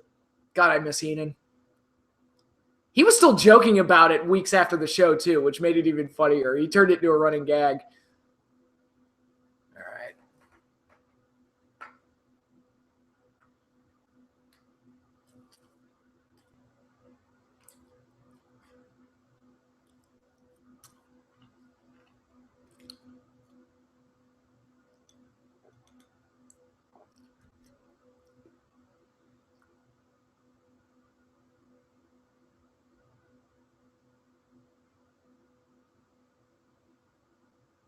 Okay, why are we freezing now? Oh, my God. I have no idea. I apologize. I have no idea what's going on here.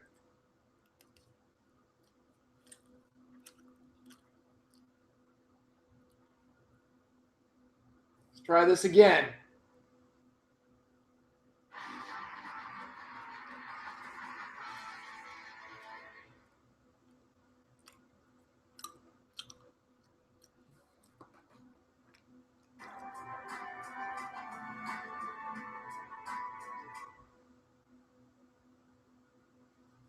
The Indiana's favorite Bobby line. I'll have you thrown out of here. I'm Indiana's favorite Bobby. You couldn't hold Bobby Knight's towel. Who? Oh, you're right there. Perfect.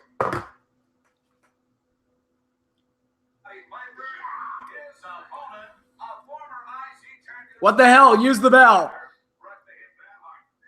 Okay, here we go. 2 of my personal favorite WrestleMania matches.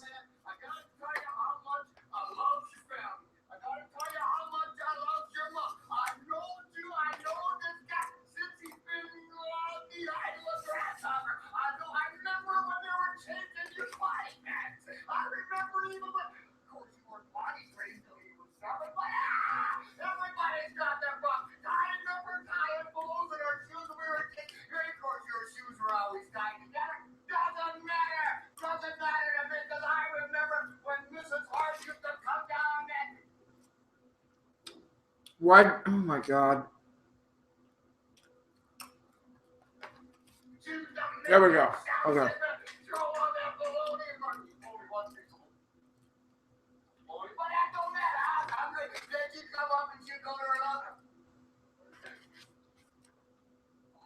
This is where Piper had like a rushed heel turn right before the match, basically.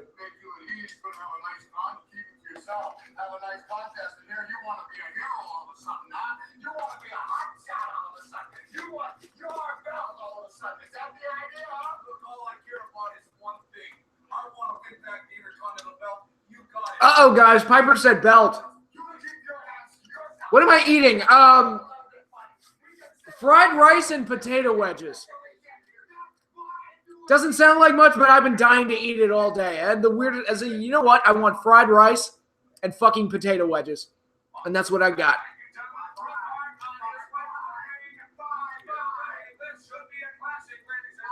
What was little you thinking during this match? I went into the match cheering for Piper, and then as Piper acted more and more heelish throughout the match, I cheered for Brett. So what they were going for clearly worked on me. God, that's a great shot of the arena.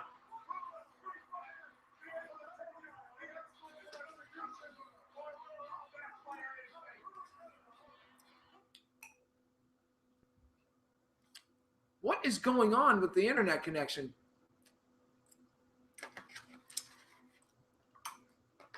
Oh my goodness.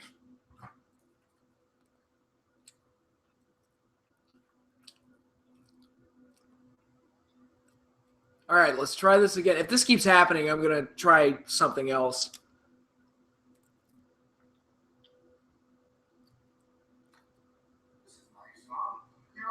Okay, I don't know why you went back.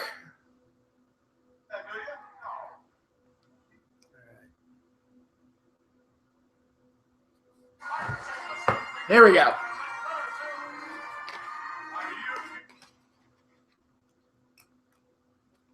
What is going on? Internet, why are you screwing me over? Why am I watching a man in his 40s eat? First of all, I'm in my 30s. Not for much longer, but yeah.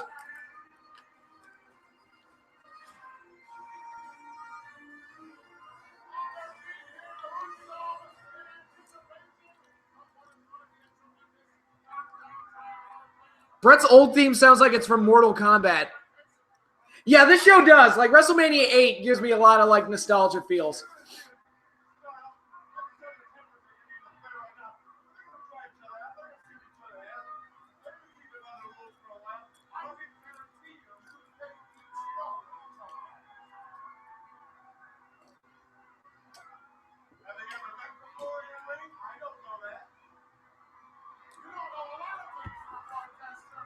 Here's Monsoon and Heenan. They're so great. The Abbott and Costello of wrestling. Gorilla Monsoon and Bobby Heenan.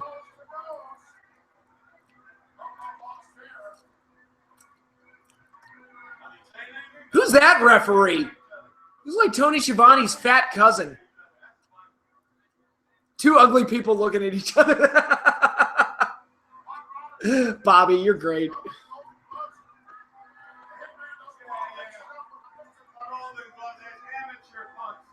Past my bedtime? You want to see Monsoon and Heenan do Who's on First? They probably could have pulled it off.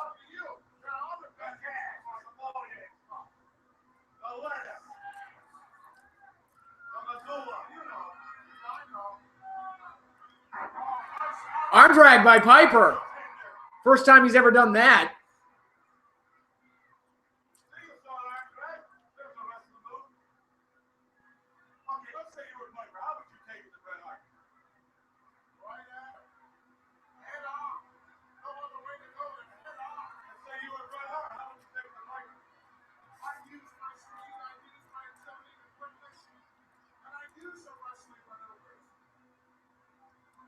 Modern day, they would have done Heenan and Monsoon in a match. Arm drag by Brett.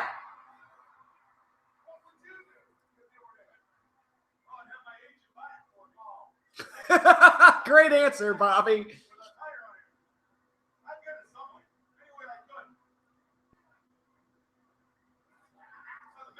Who called the match with Jim Neidhart under the gimmick of who? I don't remember. Was it just one match, or was it? I thought they ran with it for like at least a couple of shows. And Piper gets flipped out of the ring. Oh, Piper's mad. Ooh, shoving. Oh! He spat on Brett.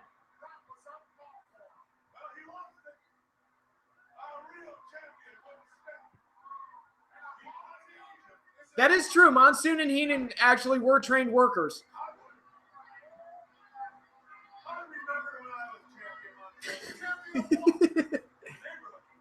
I remember when I was champion, Monsoon. Jesus.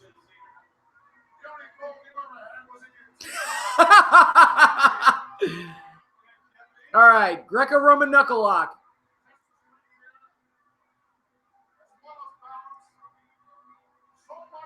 Who's the stronger of the two? Piper? Oh, arm wringer. Now Brett counters into an arm wringer.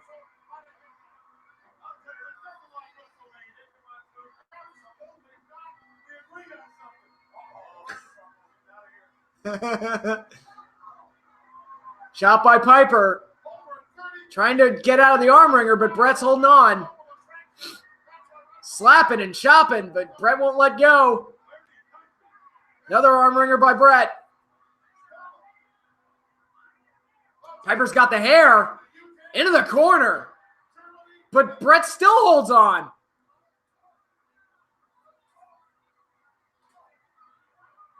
Piper can't get free, and Brett takes him down.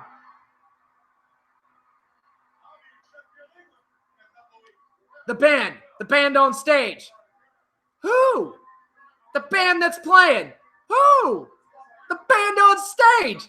Who?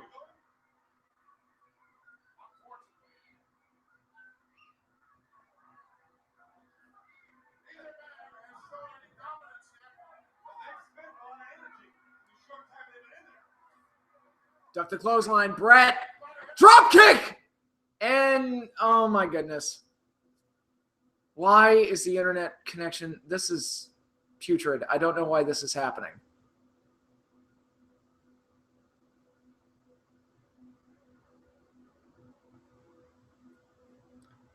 Oh, God. No reason this should be happening. None.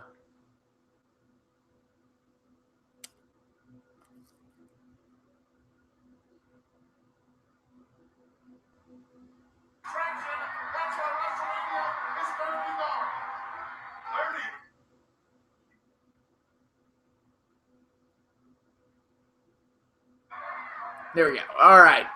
All right. Oh, see, Piper's being a sportsman. He's letting Brett back into the ring.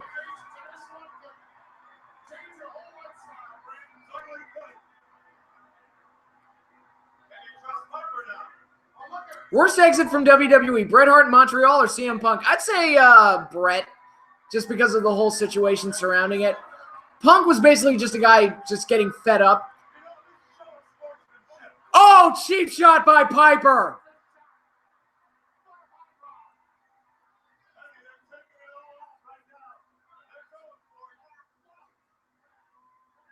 I'll have to do something after this match.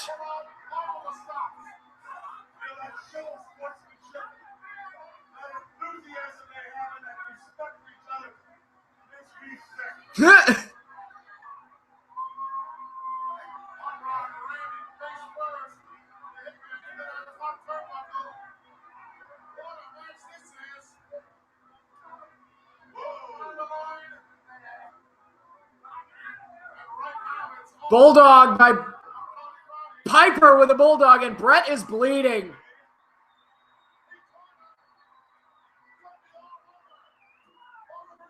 Now this is where Brett bladed but got away with it because he was able to convince everybody that he got busted open hard way. Whereas Ric Flair and Randy Savage got in trouble later. Excuse me. For Flair. Excuse me. For Flair blading. Bleeding hard way, yep. The Wet Bandits messing with me? I doubt it. They couldn't pull that off.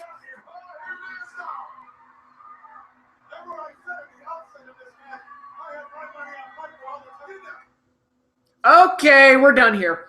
Alrighty, it just cut out again. So, I'm going to try another method. I'm going to go on a quick break. I'll be back in a few minutes as I try to fix this. So, stay with me. Ugh.